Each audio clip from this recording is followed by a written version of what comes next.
Hello நண்பர்களே, நான் தான் உங்கள் அனிதா காளிராஜ். இன்னைக்கு நம்ம பார்க்க போகிற கதை சுதா ரவி அவர்களின் கைவண்ணத்தில் சொந்தமடி நீ எனக்கு. அத்தியாயம் 1. உனக்கு வெக்கம், மானம், சூடு, சொரணை எதுவுமே இல்லையா? என்ன டேஷுக்கு என் பின்னாடி சுத்துற? நான் தான் உன்னை பிடிக்கலைன்னு சொல்லிட்டேன்ல. அதெல்லாம் எதுவும் இல்லாததுனால தான் உன் பின்னாடி சுத்துறேன் ஜெய். அவனது பதிலில் கடுப்பானவள் விரலை நீட்டி, நீ ரொம்ப ஓவரா போற. உன்கிட்ட வேலை பார்த்து தொலைய வேண்டி இருக்கிறதுனால சும்மா விடுறேன் என்றாள் கடுப்புடன். உன்னோட கம்பெனி ஜெய்யுது என்றவனை இகழ்ச்சியாக பார்த்து கொண்டே கொஞ்சம் பின்னாடி திரும்பி அர்ஜுன் சார்கிட்ட சொல்லுங்க என்றாள். அதை கேட்டவுடன் அவசரமாக திரும்பி பார்க்க அங்கே அர்ஜுன் கடுகடுவென்று முகத்தோடு நின்றிருந்தான். அசடு வழியே அவனை பார்த்து சிரிக்க அதை கண்டு கொள்ளாமல் முகுந்த் வா என்னோட என்று கடுமையாக உத்தரவிட்டபடி தன் அறைக்கு சென்றான். பலியாடு போல தலையை தொங்க போட்டபடி சென்ற முகுந்தை கண்டு ஜெயஸ்ரீக்கு சிரிப்பாக இருந்தது. மவனே, இன்னைக்கு செத்தடி நீ, கடுப்பு மாஸ்டர் கிட்ட சிக்கி சின்ன பின்னமாக போற என்று நினைத்து கொண்டாள். அர்ஜுன் அறைக்குள் நுழைந்த முகுந்தோ எதுவுமே நடக்காதது போல் அவன் எதிரே இருந்த நாற்காலியில் உல்லாசமாக அமரவும் அதுவரை உள்ளுக்குள் கொதித்து கொண்டிருந்தவன் வெடிக்க ஆரம்பித்தான். அறிவிருக்கா உனக்கு? நம்ம ஸ்டாஃப் கிட்ட எப்படி பிஹேவ் பண்ணணும்னு தெரியாதா? அவனோ கொஞ்சமும் அசராது அவன் என் லவ்வர் அர்ஜுன் என்றான்.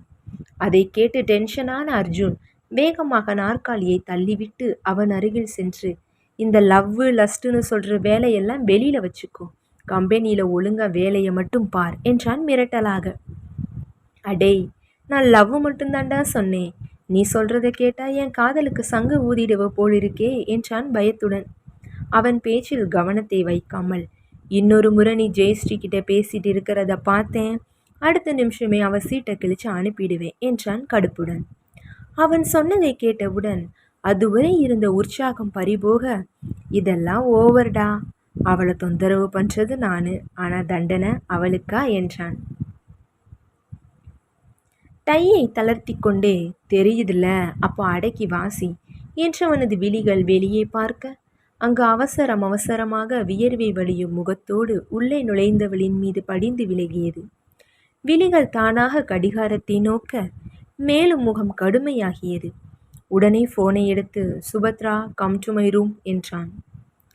அவனது செய்கையை கவனித்து கொண்டிருந்த முகுந்த், போச்சு, அடுத்த ஆடு சிக்கிடுச்சு போல இருக்கு, இவனுக்குன்னு வரிசையா லயன் கட்டி வருதுங்க என்று நினைத்து கொண்டே, நான் என் ரூமுக்கு போகிறேன் அர்ஜுன் என்றவனை உறுத்து விழித்து, ஏன் அங்கே போய் ஃபோனில் அவளோட கடலை போடவா என்றான்.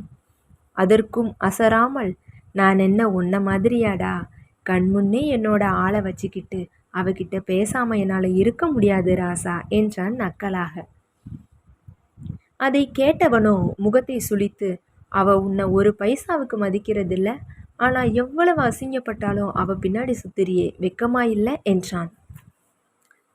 அந்நேரம் கதவு தட்டப்பட அர்ஜுனை முறைத்தபடி வாயிலை பார்த்தான்.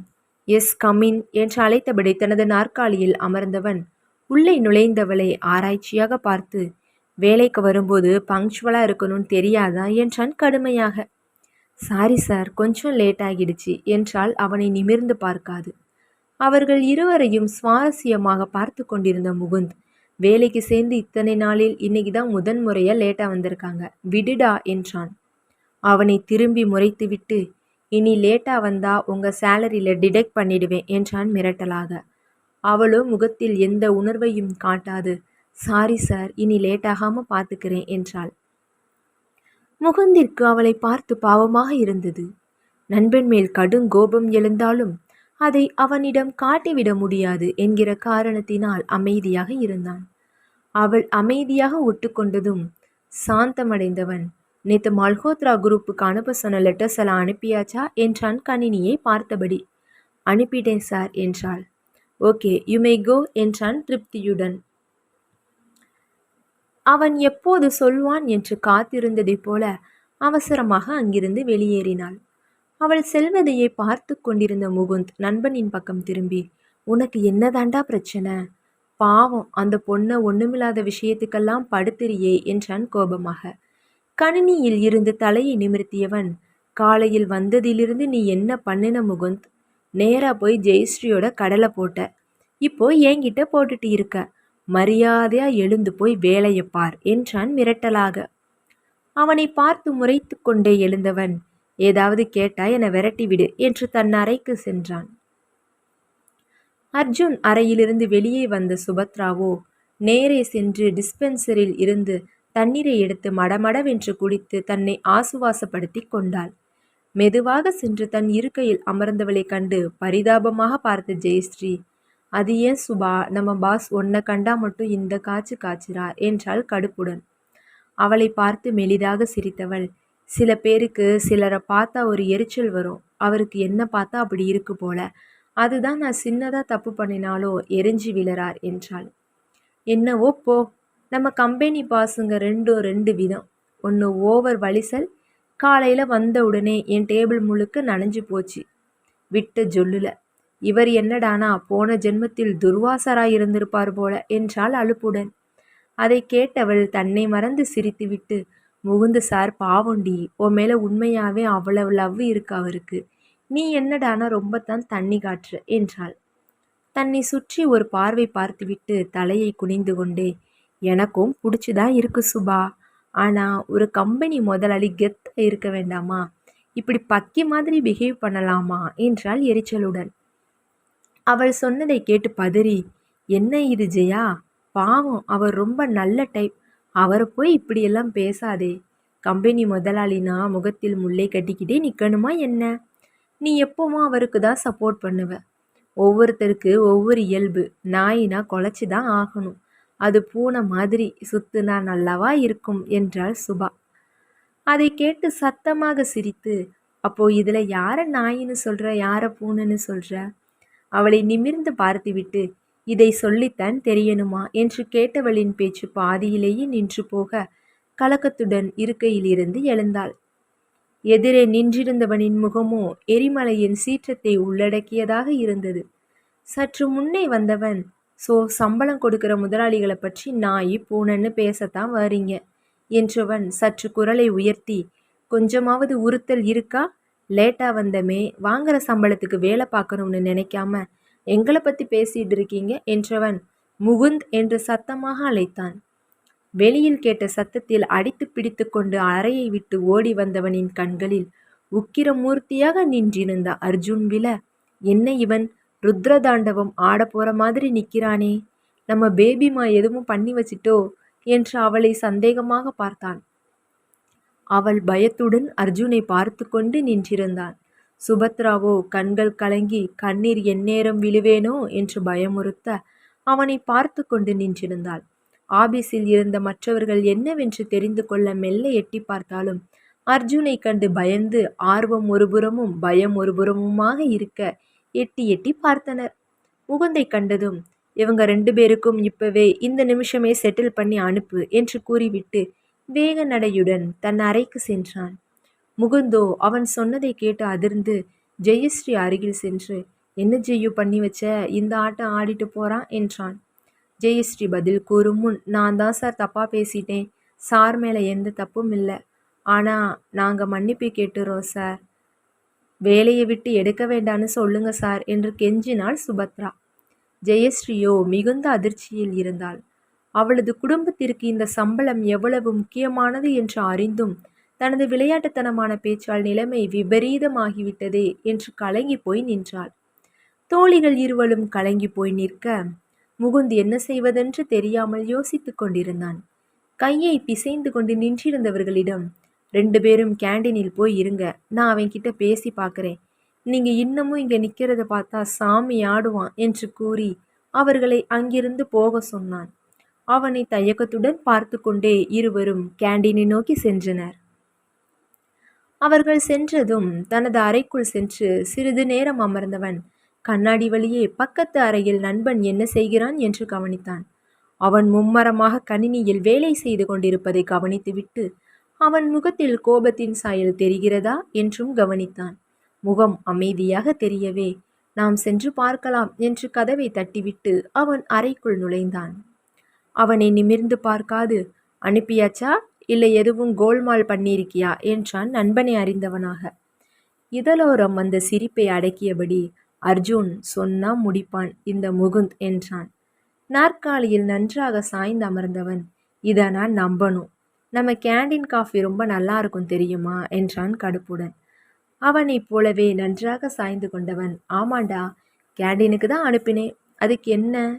ஏதோ தெரியாம பண்ணிடுச்சிங்க சின்ன பிள்ளைங்க, விடுவியா என்றான் சமாதானப்படுத்தும் வகையில்.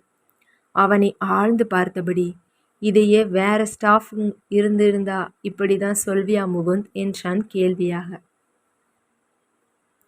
அவனது பார்வைக்கு பதில் பார்வையை தந்தபடி, நிச்சயமா உன்ன மாதிரி வேலையை விட்டு தூக்க சொல்லியிருக்க மாட்டேன் அர்ஜுன். ஒரு வார்னிங் கொடுத்து விட்டிருப்பேன் என்றான். நான் இப்படிதான் முகுந்த், என்னால் அவங்கள மன்னிக்க முடியாது என்றான் அழுத்தமாக. தலையை மறுப்பாக அசைத்து, எல்லா இடத்திலையும் இப்படி வெறப்பா இருக்கக்கூடாது அர்ஜுன். சில இடங்களில் எதிராளிகளின் உணர்வுகளுக்கும் மதிப்பளிக்கணும்.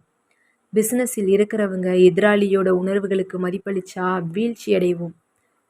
நாம வெறப்பா இருக்கிற வரதான் நம்ம ஆட்டம் செல்லுபடியாகும் என்றான். நமக்கு நெருக்கமானவங்க கிட்ட அவங்க உணர்வுகளுக்கு மரியாதை கொடுக்காம வாழ்ந்தா நம்ம வாழ்க்கைக்கு அர்த்தமே இல்லாம போயிடும் என்றான். அவனை முறைத்து, நீ ஜெயஸ்ரீக்காக இவ்வளவு பேசுறன்னு புரியுது முகுந்த். ஆண்கள் எப்பவும் பெண்கள் கிட்ட தன்னோட கெத்தை காமிக்கணும். அப்போதான் அவங்க நம்மளை மதிப்பாங்க. அதை விட்டுட்டு உன்ன மாதிரி அவ பின்னாடியே சுத்திட்டு இருந்தா உன்னை மதிக்கவே மாட்டா என்றான் இகழ்ச்சியாக. எது கெத்து? திமிரா நடக்கிறதா? அவங்க நம்ம வாழ்நாள் முழுக்க நம்மோட வரப்போற உறவு. அவங்க கிட்ட அன்பா நடக்கணும். அதை விட்டுட்டு என்னவோ நாம ஆணாக பிறந்துட்டோம், மானத்துல இருந்து குதிச்ச மாதிரி ஒரு தேவையில்லாத ஒரு பந்தா எதுக்கு அர்ஜுன்? ஹலோ ஹலோ, நிறுத்து. நான் சொன்ன வேலையை செய்ய போறியா இல்லையா? நாற்காலியை விட்டு எழுந்து நின்று சோம்பல் முறித்து, ரொம்ப நேரம் வேலை செய்யாம கேண்டீன்ல உட்காந்துருந்தா போர் அடிக்கும்டா என் செல்லத்துக்கு. ஃபோனை பண்ணி வந்து வேலையை பார்க்க சொல்கிறேன், உனக்கு வேணும்னா சாரி கேட்க சொல்கிறேன் என்றான் அசால்ட்டாக. அவனிடம் கோபப்பட முடியாமல் தலையில் அடித்து கொண்டு, எனக்கு சாரி எல்லாம் வேண்டாம், ஒழுங்கா வேலையை பார்க்க சொல்லு என்று கூறிவிட்டு தனது வேலையை பார்க்க ஆரம்பித்தான். அர்ஜுனின் அறையிலிருந்து வெளியே வந்தவனோ, ஷப்பா, இவனை சமாளிக்கிறதே பெரிய இம்சையாயிருக்கே என்று தனக்குள் பேசிக்கொண்டே தன் அறைக்கு சென்றான். கேண்டீனில் அமர்ந்திருந்த தோழிகள் இருவரும் அடுத்து என்ன செய்வதென்று புரியாமல் இருந்தனர். சற்று நேரம் வரை சோகத்தில் இருந்த ஜெயஸ்ரீயின் மொபைலுக்கு ஒரு மெசேஜ் வர, அதை பார்த்தவளின் முகமோ சட்டென்று சந்தோஷத்தை பூசிக்கொண்டது. இது எதையும் கவனிக்காமல் தன் எதிரே இருந்த காஃபி கப்பை வெற்று பார்வை பார்த்தபடி அமர்ந்திருந்தாள். மெல்ல தொண்டையை செருமிய ஜெயஸ்ரீ, சுபா, இப்போ நீ சொன்னதை ஒத்துக்கிறேண்டி என்றாள். திடீரென்று பேசவும் அதிர்ந்து, என்ன சொல்ற ஜெயா என்றாள். ஒவ்வொருத்தரும் அவங்க இயல்போடு இருக்கணும்னு சொன்ன இல்லையா, அது உண்மைதான் சுபா என்றாள். மறுபடியும் அதை ஏண்டி பேசுற என்றாள் சலிப்புடன். இல்லை சுபா, அர்ஜுன் சார்கிட்ட பேசி முகுந்த் நம்ம பிரச்சனையை சால்வ் பண்ணிட்டார் என்றாள். அதை கேட்டதும் ஆர்வமின்றி, ஓ, அவரை குறை சொன்னியே ஜெயா, இப்போ என்ன ஆச்சு பாரு. தண்டிக்கிற குணம் அர்ஜுனுடையது, அரவணைச்சு போகிற குணம் முகுந்து சாரோடது. இதுதான் அவங்களோட இயல்பு என்றாள். ஆமாண்டி, நான் கூட அவரை ரொம்பவே இன்சல்ட் செஞ்சுருக்கேன். அதை கண்டுக்காம நமக்கு ஹெல்ப் பண்ணியிருக்காரே என்றாள். சரி வா, இனியாவது ஒழுங்கா போய் வேலையை பார்ப்போம் என்று எழுந்தாள். அவளுடன் நடந்து கொண்டே, காலையில் ஏன் லேட்டு சுபா என்றாள். எங்கள் ஏரியாவில் கொசு மருந்தடிச்சாங்க, முன்னாடியே தெரியாதனால கதவை எல்லாம் சாத்தி வைக்காமல் விட்டுட்டேன். அப்பாவுக்கு வீசிங் வந்துடுச்சு, மருந்து கொடுத்து கண்ட்ரோல் ஆனதும் தான் கிளம்ப முடிஞ்சது என்றாள். இப்போ பரவாயில்லையா? லீவு போட்டிருக்கலாம்ல. இந்த மாதம் ஏற்கனவே 4 நாள் போட்டுட்டேனே, இதுக்கு மேலே போட்டால் மொத்தமாக வீட்டுக்கு அனுப்பிடுவார் என்றாள் பயத்துடன். என்னமோ போ, காசு பணம் இருக்கிறவங்களுக்கு தான் வாழ்க்கை நல்லா இருக்கும். நம்ம நிலைமையெல்லாம் ரொம்ப மோசம். ஒரு அவசரத்துக்கு கூட லீவ் எடுக்க முடியாமல் என்ன கொடுமையோ என்று அழுத்து கொண்டாய். அலுவலகத்திற்குள் நுழைந்தவர்கள் அதன் பிறகு பேசிக்கொள்ளாமல் இருவரும் தங்களது பணியை கவனிக்க ஆரம்பித்தனர். சுபத்ரா மற்றும் இடையிடையே தந்தைக்கு ஃபோன் செய்து அவரது உடல் நலத்தை விசாரித்து கொண்டாள். மாலை வரை வேறு எந்த பிரச்சனை இல்லாமல் சென்றது. முகுந்து கூட ஜெயஸ்ரீயிடம் வம்பு வளர்க்காமல் தனது வேலையை செய்து கொண்டிருந்தான். வேலை நேரம் முடிந்து தோழிகள் இருவரும் கிளம்பினர். ஜெயஸ்ரீக்கு முதலில் பஸ் கிடைத்து கிளம்பிவிட தனித்து நின்றிருந்தாள் சுபத்ரா. தந்து வேலையை முடித்துக்கொண்டு கிளம்பிய அர்ஜுனின் கார் அவள் நின்ற பேருந்து நிலையத்தை கடந்தபோது சோர்வோடு நின்றிருந்தவளை கண்டான். சட்டென்று காரை நிறுத்திவிட்டு இறங்கி வந்தவன் அவள் அருகில் சென்று, வா, நான் டிராப் பண்றேன் என்றான். அவனுடன் போகலாமா வேண்டாமா என்று யோசித்து கொண்டிருக்கும் போதே அவனது கோபம் திரும்ப பல்லை கடித்து கொண்டு, என்னை அவமானப்படுத்துறதே வேலையா போச்சு, கொஞ்சம் அக்கம் பக்கத்தில் திரும்பிப்பார், என்ன ரோட் சைடு ரோமியோ மாதிரி பார்க்கறாங்க என்றான். அவன் அப்போதும் தயங்க அதை கண்டு மேலும் கணுப்பானவன், உன்னை பார்த்து பரிதாபப்பட்டேன் பார், என் புத்திய செருப்பால் அடிக்கணும் என்றவன் காரில் ஏறி பறந்துவிட பார்த்து கொண்டு நின்றிருந்தவளின் கண்களில் கண்ணீர் நிறைந்தது. அந்நேரம் பேருந்து வர ஏறி அமர்ந்தவள் அவனது செயலை நினைத்து வருந்தியபடியே ஜன்னலை பார்த்து கொண்டிருந்தாள். என் தரப்பு நியாயத்தை இவன் புரிந்து கொள்ள முடியாமலே கோபப்படுகிறானே என்று எண்ணிக்கொண்டாள். வீட்டிற்கு சென்ற ஜெயஸ்ரீ தனது வேலைகளை முடித்து கொண்டு அறைக்குள் செல்லும்போது அவளது அலைபேசி அழைக்க அவசரமாக எடுத்துக்கொண்டு மாடிக்கு ஓடினாள். முகுந்தின் நம்பர் என்று தெரிந்ததும் இன்று அவன் செய்த வேலைக்கு நன்றியை தெரிவித்து விட வேண்டும் என்கிற எண்ணத்தில் அவசரமாக ஆன் செய்து, ஹலோ சார் என்றவுடன், செல்லக்குட்டி, தேங்க்ஸ் சொல்லி என்னை அந்நியப்படுத்திடாதே என்றான் அவசரமாக. அவன் அப்படி அழைத்ததுமே அதிர்ந்து போனவள் சார் என்றாள். என்னடா இன்னுமா புரியல? நான் டைம் பாஸுக்காக உன் பின்னாடி சுத்தலை. எனக்கு மனைவின்னு வந்தா அது நீ மட்டும்தான். ஆனால் இப்போ நீ எதுவும் சொல்லாத. அப்படி சொன்னா நான் உனக்கு பண்ணின உதவிக்கு நன்றி சொல்கிற மாதிரி அமைச்சு போயிடும் என்றான். அவன் பேச பேச கண் கலங்கியவள், சாரி சார், உங்களை எவ்வளவோ அவமானப்படுத்தியிருக்கேன், அதையெல்லாம் மறந்துட்டு என்றவளை தடுத்து, இப்போ சாருன்னு கூப்பிட்டு என்னை அவமானப்படுத்திட்டு இருக்க செல்லம், என்னை நம்புறேனா என்னை சாருன்னு கூப்பிடாம முகுந்துன்னு கூப்பிடு என்றான். அவனது பேச்சில் நெகிழ்ந்து போயிருந்தவளின் குறும்பு தலை தூக்க, சரிடா முகுந்த் என்றால் அடக்கப்பட்ட சிரிப்புடன். அந்த பக்கம் அவளது அழைப்பிற்காக காத்திருந்தவனோ ஷாக் அடித்தது போல் ஃபோனை தவறவிட்டு சமாளித்து கொண்டவன், செல்லம், உன் லவருக்கு ரொம்ப வீக் ஹார்ட்டுமா, இப்படியெல்லாம் ஷாக் கொடுக்காதடா என்றான் பரிதாபமாக. என்னது வீக் ஹார்ட்டா? என் லவர் ஸ்ட்ராங்காக இருக்க வேண்டாமா? இன்னும் எவ்வளவோ இருக்கே என்றால் அதிரடியாக. அதை கேட்டவனோ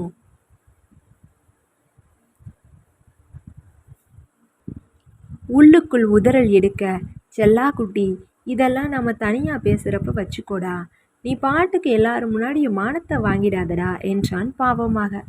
அவளோ சிரிப்புடன், அதெல்லாம் அந்த நேரம் எப்படி மூடு இருக்கோ அப்படி நடந்துக்குவேன் என்று அவனை மிரட்டினாள். அதுவரை அவளிடம் பம்மிக் கொண்டிருந்தவன், அதுக்கென்னடா, நீ எல்லாரும் முன்னாடியும் இப்படி கூப்பிட்டா நானும் எனக்கு மூடு எப்படி இருக்கோ அப்படி நடந்துக்குவேன், பரவாயில்லையா என்றான் குறும்பாக. அவன் என்ன சொல்கிறான் என்று குழம்பிக் கொண்டே, எப்படி நடந்துக்குவீங்க என்றால் பயந்து கொண்டே. என்றவன் அவளிடம் ஏதோ சொல்ல, அதை கேட்டவளின் கள்ளங்களோ செம்மையை பூசிக்கொண்டது. அத்தியாயம் 2. களைப்புடன் வீடு சென்ற சுபத்ரா தந்தை சற்று தெளிவாக அமர்ந்திருப்பதை கண்டதும் நிம்மதியடைந்தாள். மகளின் முகத்தை பார்த்தே அவளது சோர்வை உணர்ந்து கொண்ட வைத்தீஸ்வரன் மெல்ல எழுந்து சமையலறைக்கு சென்றார். அதை கண்டதும் அவசரமாக அவர் அருகில் சென்றவள், என்னப்பா வேணும், காஃபி போட்டு தரவா என்றாள் பரிவாக. அவரோ, நீ போய் உட்காருமா, நான் போட்டு தரேன், ரொம்ப களைச்சு போய் வந்திருக்க என்றார். அவர் கையை பற்றி ஹாலுக்கு அழைத்து வந்தவள், இப்படி உட்காருங்கப்பா, சமையல் அறைக்குள்ளே போகாதீங்க, அந்த ஸ்மெல் ஒத்துக்காது, நான் காஃபி போட்டுக்கிறேன் என்று உள்ளே சென்றாள். நான் உன்னை ரொம்பவே படுத்துறேன்ப்பா, என்னால் எந்த உதவியும் இல்லை, உனக்கு தொந்தரவு மட்டும்தான் என்று புலம்பினார். சமையல் அறையிலிருந்து காஃபியுடன் வந்து அவர் காலடியில் அமர்ந்து கொண்டு, அப்பா, நீங்க தான் என் பலம் பலவீனம் எல்லாமே, எனக்குன்னு இருக்கிற ஒருத்தரையும் இழந்துட்டு என்ன செய்வேனா என்றவள் அவருக்கும் சிறிது சூடாக காஃபியை கொடுத்துவிட்டு தானும் குடிக்கத் தொடங்கினாள். காஃபியை கையில் வைத்து கொண்டே, உன் வயசு பொண்ணுங்க எல்லாம் கல்யாணம் ஆகி புருஷன் புள்ள குட்டின்னு இருக்குதுங்க, நீ இன்னும் இப்படியே இருக்கியேம்மா என்றார் வருத்தமாக. நைட்டு சூடா ரசம் வைக்கவாப்பா, உங்களுக்கு இதமா இருக்கும் என்றால் அவர் பேச்சை கேட்காததை போல. எப்போவும் கல்யாணத்தை பற்றி பேசினா பேச்சை மாற்றிட்டே இருக்கியே சுபா, உனக்கு ஒரு நல்லது நடக்க வேண்டாமா என்றார் பாவமாக. அப்பா, இப்போ உடம்பு இருக்கிற நிலையில் இதை பற்றி பேசித்தான் ஆகணுமா என்றாள் சலிப்புடன். எனக்கு என்னைக்கு உடம்பு நல்லா ஆகுறது, உன் கல்யாணத்தை பற்றி பேசுறது என்றார் அலுப்புடன். அவர் கையை அழுந்த பற்றி, தேவையில்லாததை நினைக்காம டிவி பாருங்கப்பா, நான் போய் சமைக்கிறேன் என்று எழுந்தாள். எதுமா தேவையில்லாதது? நான் வாழ்ந்து முடிச்சவேன், ஆனா உன் வாழ்க்கை இன்னும் ஆரம்பிக்கவே இல்லை. உன்னை இப்படியே விட்டுட்டு போயிட்டா என்கிட்ட வேகுமா சொல்லு என்றார் கண்களில் வலியுடன். அவர் சொன்னதை கேட்டு கன்னங்களில் கண்ணீர் வழிய, அப்பா என்னப்பா இது, இப்படியெல்லாம் பேசாதீங்க, நீங்க எப்பவும் என்னோட இருக்கணும்ப்பா என்றாள். இப்படி சொல்லித்தானே வந்த வாழ்க்கையை உதறி தள்ளுன. எனக்காக நீ உதறி தள்ளியதை நினைச்சு என் மனசு குற்ற உணர்ச்சியில் தவிக்குதும்மா. இதையெல்லாம் நினைக்கும்போது என் மனசு எப்படி நிம்மதியா இருக்க முடியும் சொல்லு என்றார் மகளை பார்த்து. கண்ணீரை துடைத்து கொண்டவள், எனக்கு நீங்க தான் முக்கியம் அப்பா என்றாள். அவள் முகத்தை ஆராய்ந்து கொண்டே, நாளைக்கு புரோக்கரை வர சொல்லவா அம்மு? காஃபி கோப்பையை எடுத்துக்கொண்டு நகர்ந்தவள் அவரது கேள்வியில் தடுமாறி நின்றவள். ஏன்பா, பட்ட வர போதாதா? வேண்டாம்ப்பா, நான் இப்படியே இருந்துட்டு போறேன். என்னால் இதுக்கு மேலே காயப்பட முடியாது, ப்ளீஸ்ப்பா, என்னை நிம்மதியா இருக்க விடுங்க என்று கூறிவிட்டு சமையல் அறைக்குள் நுழைந்து கொண்டாள். அவள் சென்ற திசையையே பெருமூச்சுடன் பார்த்து கொண்டிருந்தவர் விட்டத்தை வெறித்தபடி அமர்ந்திருந்தார். சமையல் அறைக்குள் நுழைந்தவளோ மனதில் இருந்த அழுத்தம் தாளாது சுவரோரம் சாய்ந்து அமைந்து கொண்டாள். மனம் முழுவதும் ஒருவித வெறுமை பரவியிருக்க 2 வருடங்களுக்கு முன்பு நடந்த சம்பவங்கள் கண்முன் வந்து போனது. எங்கு தவறி போனேன் நான் என்று தன்னையே கேள்வி எழுப்பியபடி அமர்ந்திருந்தாள். நேரம் போவதே தெரியாமல் அமர்ந்திருந்தவள் ஹால் கடிகாரம் 8 அடிக்கவும் வாரி சுருட்டி கொண்டு எழுந்தாள். அப்பாவுக்கு நேரமாகிவிடும் என்று பரபரவென்று ரசம் வைக்க ஆரம்பித்தாள். அவளை டிராப் செய்கிறேன் என்று அழைத்து அவள் மறுத்ததும் கோபத்துடன் வீட்டிற்கு சென்ற அர்ஜுன் சிடுசிடுத்தபடியே தனது அறைக்குள் அடைந்து கொண்டான். மகனிடம் ஆர்வமாக பேசச் சென்ற அர்ஜுனின் அன்னை அவனது கோபமான முகத்தை கண்டு சோர்ந்து போய் வரவேற்பறையில் சென்று அமர்ந்து கொண்டார். டிவி பார்த்து கொண்டிருந்த அருணாச்சலம் மனைவியை திரும்பி பார்த்து, என்ன வனஜா, அர்ஜுன் கிட்ட பேச போறேன்னு சொல்லிட்டு போன, உடனே திரும்பி வந்துட்டியா என்றார். அவன் மூடு சரியில்லை போல, கோபமா இருக்கிற மாதிரி இருக்குங்க. அவனுக்கு எப்போதான் விடியுமோ? இது ஒன்றும் புதுசு இல்லையே, அவன் 2 வருஷமா அப்படித்தானே இருக்கான் என்றார் சலிப்புடன். நம்ம கிட்ட என்ன இல்லைங்க, நம்மளை விட கீழே இருக்கிறவங்க எல்லாம் பிள்ளைக்கு கல்யாணம் பண்ணி பேரன் பேத்தின்னு சந்தோஷமா இருக்காங்க. ஆனா நாம எல்லோரையும் ஏக்கமா பார்க்க வேண்டிய நிலைமையில் இருக்கும் என்றார் வருத்தத்துடன். நீண்ட பெருமூச்சுடன், அவனாகவும் எந்த முடிவும் பண்ண மாட்டேன்றான், நாம சொல்ற முடிவுக்கும் ஒத்து வர மாட்டேன்றான். எனக்கும் என்ன பண்றதுன்னு புரியல வனஜா. அவனுக்கு வயசு ஏறிட்டே போகுது, வந்த நல்ல இடங்களை எல்லாம் விட்டாச்சு என்றார். கடைசி வரை இவன் இப்படியே தான் இருக்க போறானா? எனக்கு பேரன கொஞ்சிற பாக்கியமே கிடைக்காது போல இருக்குங்க என்றார் வருத்தத்துடன். அவர் கைகளை தட்டி கொடுத்து, நல்லது நடக்கும்னு நம்புவோமா, கடவுள் நம்மளை கைவிட மாட்டார் என்றார் ஆறுதலாக. என்னவோ போங்க என்று அழுத்து கொண்டு எழுந்து சென்றார். மனைவியின் ஆசையில் தவறில்லை. ஆனால் மகன் செய்வது முட்டாள்தனம் என்று புரிந்தாலும் அதை அவனிடம் சொல்லிவிட முடியுமா என்று யோசித்து தன்னையே நொந்து கொண்டார். வெட்டி பிடிவாதத்தில் வாழ்க்கையை வாழாமல் போட்டுட்டு இருக்கான் என்று மகனை கடிந்து கொண்டார். அர்ஜுனோ மனம் முழுவதும் ஆத்திரம் பொங்க அறையின் குறுக்கும் நெடுக்குமாக நடந்து கொண்டிருந்தான். என்னை கொஞ்சம் கூட மதிக்கிறதே இல்லை அவள். என் மரியாதையை விட்டு அவளை போய் கூப்பிட்டதுக்கு நல்ல பாடம் கற்பிச்சிட்டா என்று அவளை திட்டிக் கொண்டிருந்தான். என் கூட வர்றதுல இவளுக்கு கௌரவம் குறைஞ்சு போயிடுமாக்கும், உனக்கு இருக்குடி நாளைக்கு என்று கருவிக்கொண்டான். தந்தையும் மகளும் அதன் பின்னர் ஒரு வார்த்தையும் பேசிக்கொள்ளாது இரவு உணவை முடித்து கொண்டு தங்களது இடத்தில் படுத்தனர். மகனை நினைத்து வருந்தி கொண்டே படுத்திருந்தார் வைத்தீஸ்வரன். மகளோ கடந்த கால நிகழ்வுகளில் மூழ்கத் தொடங்கினாள். 3 வருடங்களுக்கு முன்பு கல்லூரி படிப்பை முடித்ததும் அர்ஜுனின் கம்பெனியில் வேலை கிடைத்தது. முதல் நாள் சற்று பயத்துடனே வேலை கிளம்பினாள். அதிகப்படியான அலங்காரம் இல்லாமல் நன்றாக அயன் செய்யப்பட்ட காட்டன் சுடிதாரும், தூக்கி வாரப்பட்டு போனிடேல் போடப்பட்ட முடியும், காதுகளில் சின்னஞ்சிறிய சிமிக்கியும், கழுத்தில் மெல்ல சங்கிலியும், ஒரு கையில் மெல்லிய வளையலும், மறு கையில் கருப்பு ஸ்ட்ராப் உள்ள வாட்சும் அணிந்து கொண்டு கடவுளுக்கு ஒரு நன்றியை தெரிவித்துவிட்டு தந்தையிடம் ஆசீர்வாதம் வாங்கிக் கொண்டு கிளம்பினாள். ஒருபுறம் சந்தோஷம் இருந்தாலும் முதல் நாள் எப்படி இருக்குமோ என்கிற பயத்துடன் ஆபீஸிற்குள் நுழைந்தாள். ரிசப்ஷனில் சென்று தன்னை பற்றி அறிமுகப்படுத்தி கொண்டதும் மேனேஜர் வரும் வரை காத்திருக்குமாறு கூறி அங்கிருந்த நாற்காலியில் அமர சொன்னாள். அவளுக்கு முன்பே அங்கு இன்னொரு பெண்ணும் அமர்ந்திருந்தாள். அவள் முகத்தில் லேசான டென்ஷன் தெரிந்தது. நீங்க நியூ ஜாயினா என்றாள் சுபத்ரா. ஆமாம், ஐ எம் ஜெயஸ்ரீ என்று கையை கொடுத்தாள். ஐ எம் சுபத்ரா என்று தன்னை அறிமுகப்படுத்தி கொண்டு தன்னை பற்றி கூற, அவளும் பதிலுக்கு தன்னை பற்றி கூற, இருவரும் வந்திருக்கும் நோக்கத்தை மறந்து கதை பேச ஆரம்பித்திருந்தனர். அப்போது அவர்களை கடந்து சென்றவனோ இருவரையும் கூர்ந்து பார்த்துவிட்டு சென்றதை அறியாமல் வளவளத்து கொண்டிருந்தனர். அப்போது ரிசப்ஷன் பெண் அவர்களிடம் வந்து, எக்ஸ்கியூஸ் மீ, எம்டி உங்க 2 பேரையும் வர சொல்றார், நேராக போய் லெஃப்டில் திரும்பினா ஃபர்ஸ்ட் ரூம் என்றாள். அவள் கூறியதை கேட்ட சுபத்ரா, மேனேஜர் தானே பார்க்கணும்னு சொன்னீங்க, இப்போ எம்டியை பார்க்க போக சொல்றீங்களே என்றாள். அவர்களை பார்த்து நட்பாக சிரித்து, மேனேஜர் தான் நியூ ஜாயின்ஸை பார்க்கறது வழக்கம், ஆனால் எம்டி சார் இப்போ ஃபோன் பண்ணி உங்களை ரூமுக்கு அனுப்ப சொன்னார் என்றாள். அவளிடம் தலையசைத்து விட்டு இருவரும் அர்ஜுன் அறையை நோக்கி சென்றனர். கதவை தட்டிவிட்டு அவனது அனுமதிக்காக காத்திருக்கும் போது, கதையில எல்லாம் வருகிற மாதிரி எம்டி சின்ன பையனா ஹேண்ட்ஸமா இருந்தா நல்லா இருக்கும்ல சுபா என்றாள் ஜெயஸ்ரீ.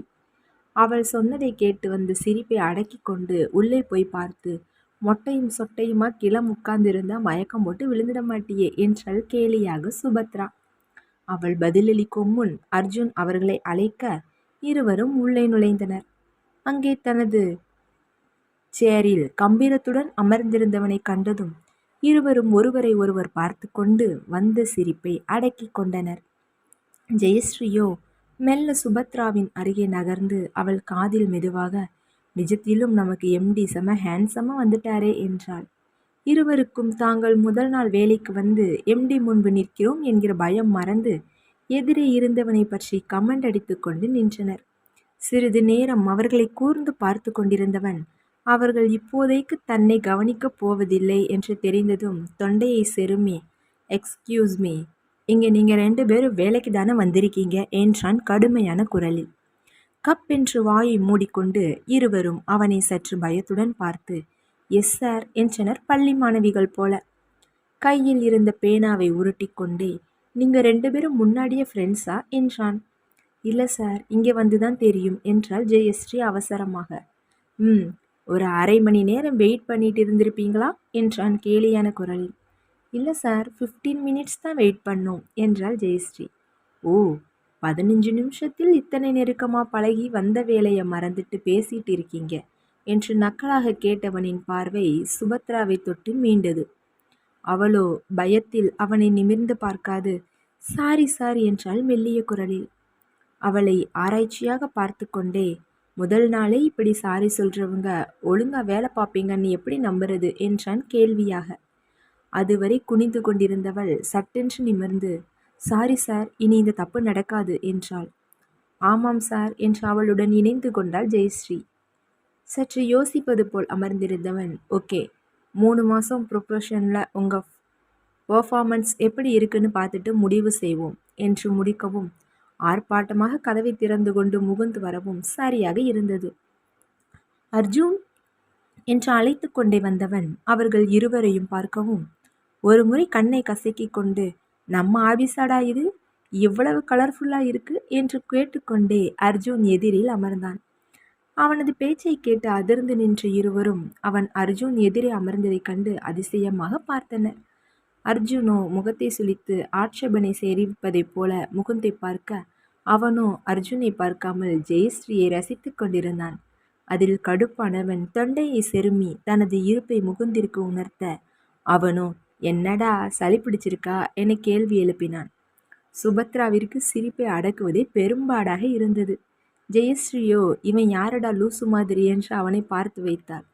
இதற்கு மேல் நாசுக்கு பார்த்தால் வேலைக்காகாது என்று புரிந்து கொண்ட அர்ஜுன், லேடீஸ், இவர் முகுந்த், இந்த கம்பெனியோட JMD என்றான். சுபத்ரா மரியாதையாக ஹலோ சார் என, ஜெயஸ்ரீயோ இந்த லூசு JMDயா என பார்க்க, அவள் எதுவும் சொல்லாமல் நிற்பதைக் கண்டு லேசாக அவள் இடுப்பில் இடித்து ஹலோ சொல்லு ஜெயஸ்ரீ என்றாள் சுபத்ரா. அவள் சொன்னதை கேட்டு அவள் சொல்லாமல் அவளை சைட்டடித்து கொண்டே ஹலோ ஹலோ என்றான் முகுந்த். முகுந்தின் பார்வை ஜெயஸ்ரீ மேல் இருப்பதைக் கண்டு பல்லை கடித்தவன், முகுந்த், இவங்க 2 பேருக்கும் ஜானை விட்டு ட்ரெயினிங் ஏற்பாடு செய்ய சொல்லு என்றான். நோ அர்ஜுன், நான் 2 நாள் முன்னாடி நமக்கு அசிஸ்டன்ஸ் வேணும்னு சொல்லி இருந்தேன். Why can we take them as our assistance என்றான். அவனுடைய நோக்கத்தை அறிந்து கொண்டவனோ கடுப்பாகி மனதிற்குள், மவனே, நீ எதுக்கு பிளான் பண்ணுறேன்னு தெரியும், உனக்கு ஆப்ப வைக்கிறேன் பார் என்று முடிவெடுத்து கொண்டு, ஓகே, நான் ஜெயஸ்ரீ எனக்கு அசிஸ்டண்டாக செலக்ட் பண்ணிக்கிறேன், நீ சுபத்ராவை ட்ரை பண்ணு என்றவனை கொலைவெறியுடன் பார்த்து வைத்தான் முகுந்த்.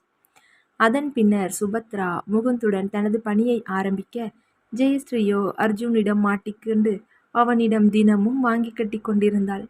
முகுந்தோ ஒரு நண்பனைப் போல சுபத்ராவுக்கு வேலையை பழகி கொடுத்தான். 2 மாதங்கள் கடந்த நிலையில் கம்பெனி டெண்டர் விஷயத்தில் ஜெயஸ்ரீ சொதப்பி வைக்க, அர்ஜுன் வழக்கம் போல கடித்து குதறிவிட, மனம் தாங்காது ரெஸ்ட் ரூமில் சென்று அழுதுவிட்டு வந்தாள். அவள் வெளியே வரும் நேரம் எதிரே வந்த முகுந்தின் பார்வையில் அழுத முகத்தோடு போனவளை கண்டு தடுமாறி நின்றான். சிறிது நேரம் நின்று யோசித்தவன் தனது அறைக்கு சென்று சுபத்ராவை அழைத்து, சுபா, நீங்கள் என்கிட்ட 2 மாதம் நல்லா ட்ரைனிங் எடுத்துக்கிட்டீங்க, அர்ஜுன் கிட்ட ஒரு 2 மாதமா எடுத்தீங்கன்னா உங்களுக்கு ஹெல்ப்பாக இருக்கும் என்றான். சரி சார், நான் எப்போல இருந்து அர்ஜுன் சார் கிட்ட ட்ரைனிங் போகணும் என்றாள். சற்று யோசனையாக பார்த்தவன், அர்ஜுன் என்ன மாதிரி இல்லை சுபா, அவனுக்கு வேலையில் தப்பு செஞ்சா பயங்கரமான கோபம் வந்துடும், ரொம்ப கவனமாக இருக்கணும், உங்களால் முடியுமா என்றான்.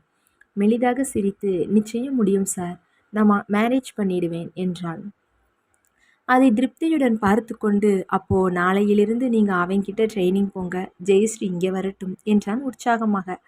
அவளோ சந்தேகமாக, அர்ஜுன் சார் கிட்ட சொல்ல வேண்டாமா என்று கேட்டாள். நான் சொல்லிக்கிறேன் சுபா, நீங்கள் உங்கள் ஃப்ரெண்டு கிட்ட சொல்லிடுங்க என்று கூறியபடி தனது வேலையில் மூழ்கினாள். அவளது நேரமோ என்னவோ முகுந்த் அவனிடம் சொல்ல மறந்தான்.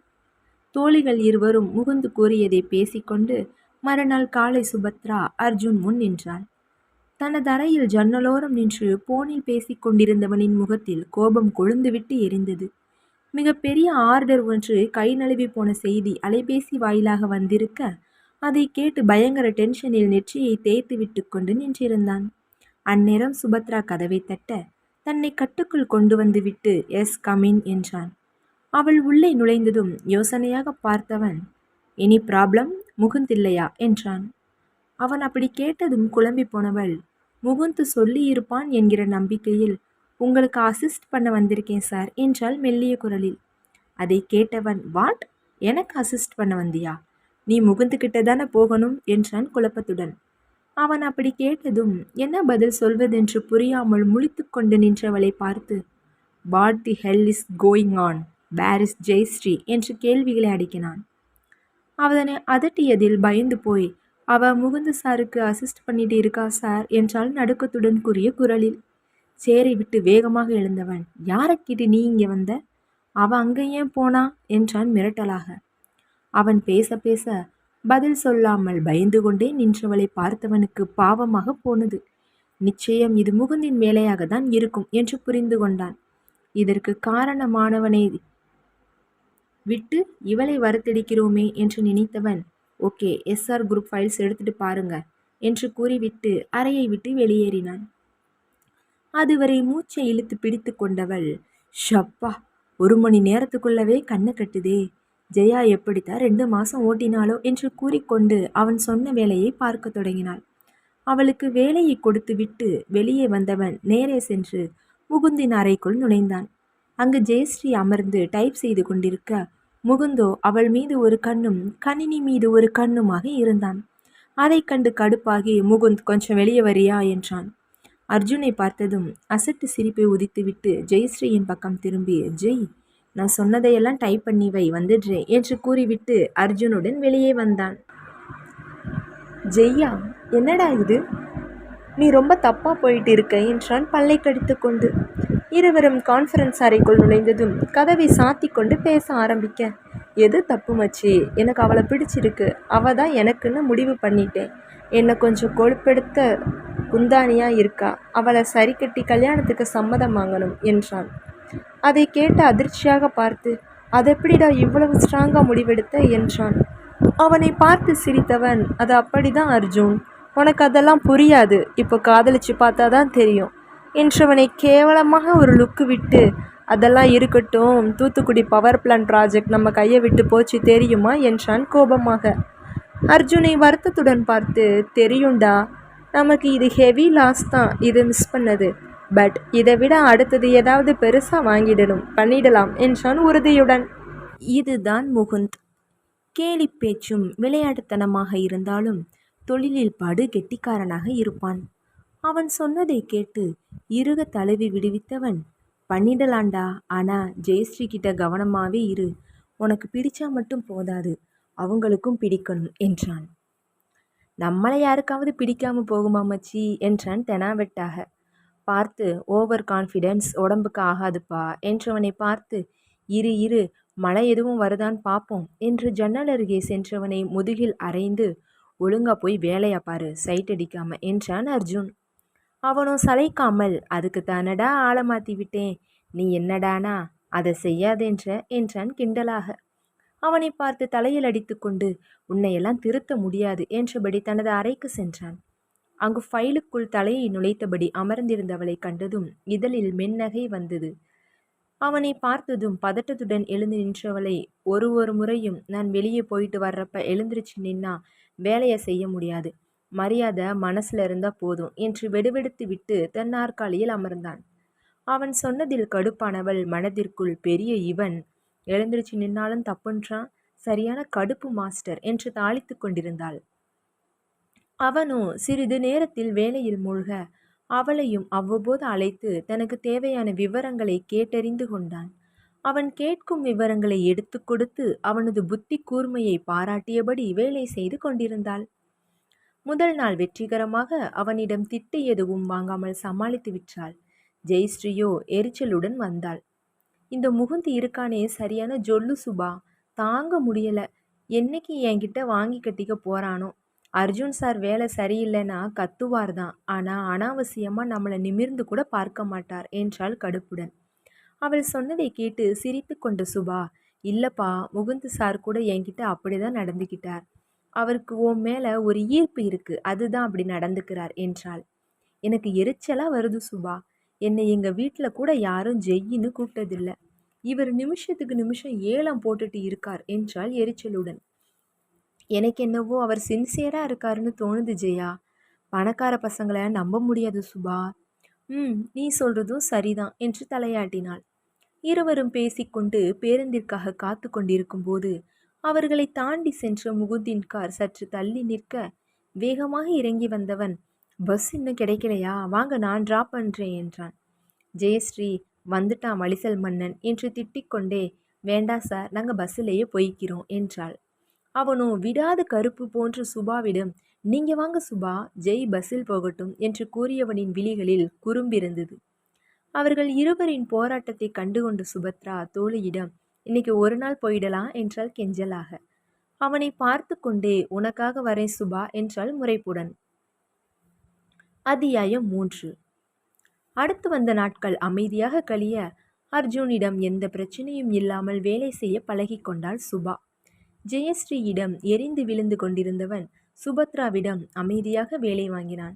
சில சமயங்களில் தன்னை மீறி அவளிடம் கோபப்படும் போது அவளது கண்கள் கலங்குவதைக் கண்டு அமைதியாக சென்று விடுவான். தனக்குள் நடக்கும் மாற்றத்தை உணர்ந்தவனுக்கு அதன் முழு பரிமாணம் புரியவில்லை. அவளை பார்த்தாலே தன் மனம் அமைதியடைகிறது என்பதை மட்டும் உணர்ந்து கொண்டான். சுபத்ராவிற்குமே அர்ஜுனுடன் இருக்கும் போது மிகவும் பாதுகாப்பாக உணர்ந்தாள். இருவரின் எண்ணங்களும் ஒரே திசையில் பயணித்தாலும் அவனது உயரம் கண்டு சுபா தன் மனதை வெளிப்படுத்த தயங்கினாள்.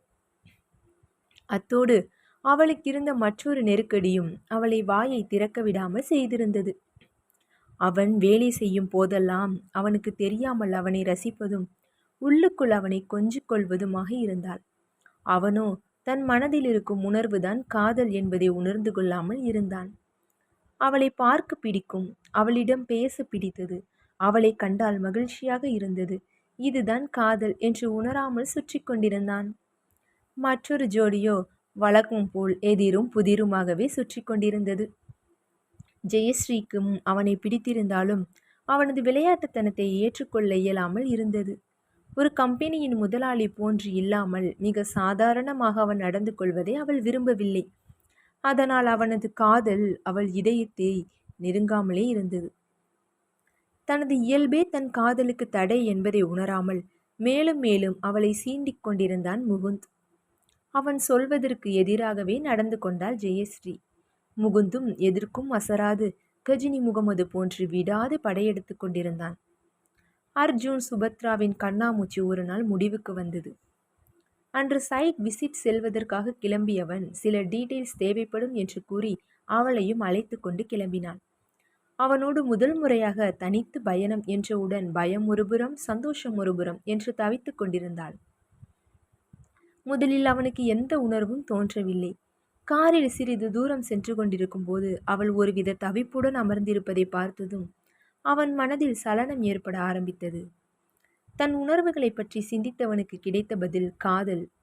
அதை உணர்ந்த அந்த நொடி படார் என்று காரை நிறுத்தினான். அதில் அதிர்ந்து போய் அவனை பார்த்து, என்ன ஆச்சு சார் என்றாள் பதட்டத்துடன். தன்னை ஒருநிலைப்படுத்தி கொண்டு, நத்திங், நாய் குறுக்க போன மாதிரி இருந்தது என்றவனின் பார்வை முதன்முறையாக அவள் மீது ரசனையுடன் படிந்து மீண்டது. ஓ, பார்த்து சார் என்றவளுக்கு அவனது பார்வை மாற்றம் சங்கடத்தை உண்டு பண்ணியது. என்ன இது இப்படி பார்க்கிறான் என்று எண்ணியவள் அவசரமாக திரும்பிக் கொண்டாள். அதை கண்டவனின் முகத்தில் புன்னகை வந்து ஒட்டி கொண்டது. தன் மனதை உணர்ந்த பிறகு அவளிடம் பழகி பார்க்கும் ஆர்வம் எழுந்தது அவனுக்கு. நீ எந்த காலேஜில் படிச்ச சுபி என்று கேட்டான்.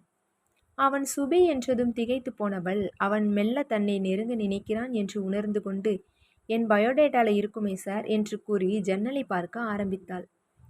அவள் தன்னை கண்டு பயப்படுகிறாள் என்று எண்ணி, ஏன் நீ சொல்ல மாட்டியா சுபி என்றான் ஆழ்ந்த குரலில். என் பேர் சுபத்ரா சார் என்றவள் அவனை அழுத்தமாக பார்த்து வைத்தாள். அவனோ விடா கண்டனாக, எனக்கு சுபிதான் பிடிச்சிருக்கு என்றான் குறும்பாக. முறைப்புடன், இப்படியெல்லாம் பேசுனா என்னை இங்கேயே இறக்கி விட்டுடுங்க சார், என்னால் உங்க கூட வர முடியாது என்றாள் எரிச்சலுடன்.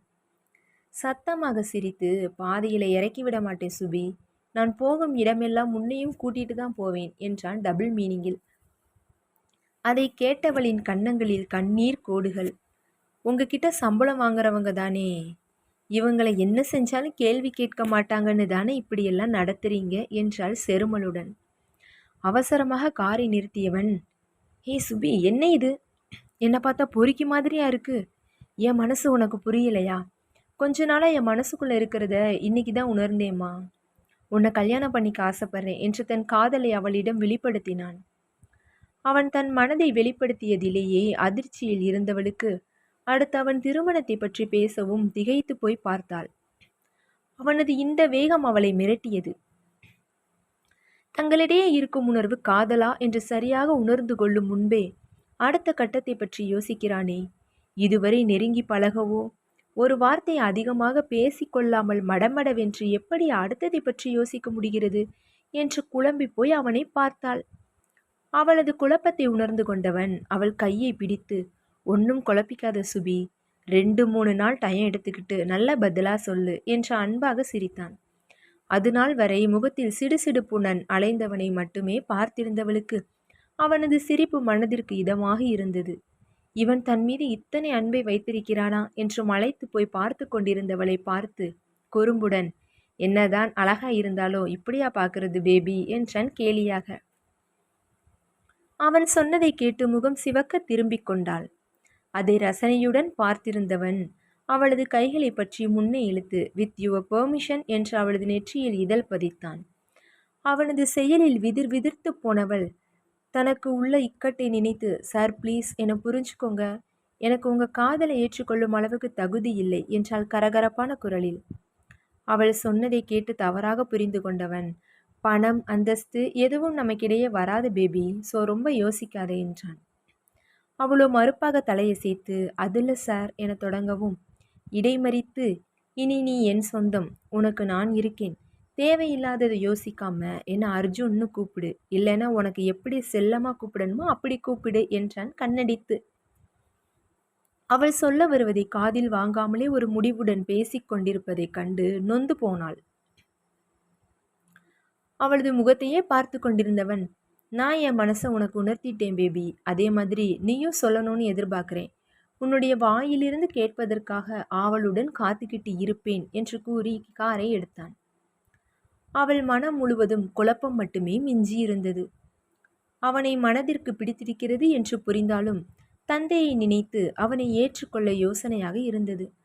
அன்னை இறந்த பிறகு தாய்க்கு தாயாக வளர்த்த தந்தையை தன்னுடனே வைத்து பார்த்து கொள்ள வேண்டும் என்கிற எண்ணம் உறுதியாக இருந்தது.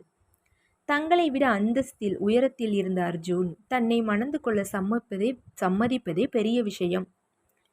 இதில் தந்தையை தன்னோடு வைத்துக்கொள்ள அவன் சம்மதிப்பானா? அப்படி அவன் மறுக்கும் பட்சத்தில் தேவையில்லாத குழப்பம் வரும். வேண்டாம், எனக்கு என் தந்தை தான் முக்கியம். எப்படியாவது அவனிடம் மறுத்துவிட வேண்டும் என்று நினைத்து கொண்டாள். ஒருபுறம் காதல் கொண்ட மனம் தவியாய் தவித்தது. இந்த 2 மாதங்களாக அவனது ஒவ்வொரு செயலையும் ரசித்து கொண்டு மனதிற்குள் அவனை நினைத்து கொண்டு இருந்தவளுக்கு இன்று அவன் காதலை சொன்ன பிறகும் அதை ஏற்க முடியாத தன் நிலையை எண்ணி அழுகை வந்தது. தன் மனதிற்குள்ளேயே உழன்று கொண்டிருந்தவளுக்கு சைட்டில் சென்று கார் நிறுத்தப்பட்டதும் அவசரமாக இறங்கி, நீங்க போங்க சார், நான் வந்துடுறேன் என்று அவன் முகம் பார்க்காது சென்று, வாஷ்ரூம் எங்கே என்று கேட்டுக்கொண்டு ஓடினாள். சைட் ஆபீஸில் இருந்த வாஷ்ரூமிற்குள் சென்று கதவடைத்து கொண்டதும் வாயை பொத்தி கொண்டு கதறி அழ ஆரம்பித்தாள். அம்மா, ஏம்மா நீ சீக்கிரம் எங்களை விட்டுட்டு போன? எனக்கு அவரை ரொம்ப பிடிச்சிருக்குமா, ஆனால் அதை விட அப்பா எனக்கு முக்கியம் இல்லையா? நான் என்னம்மா செய்வேன்? எனக்கு அவரும் வேணும், அப்பாவும் வேணும். ஐயோ, என்னால் முடியலையே.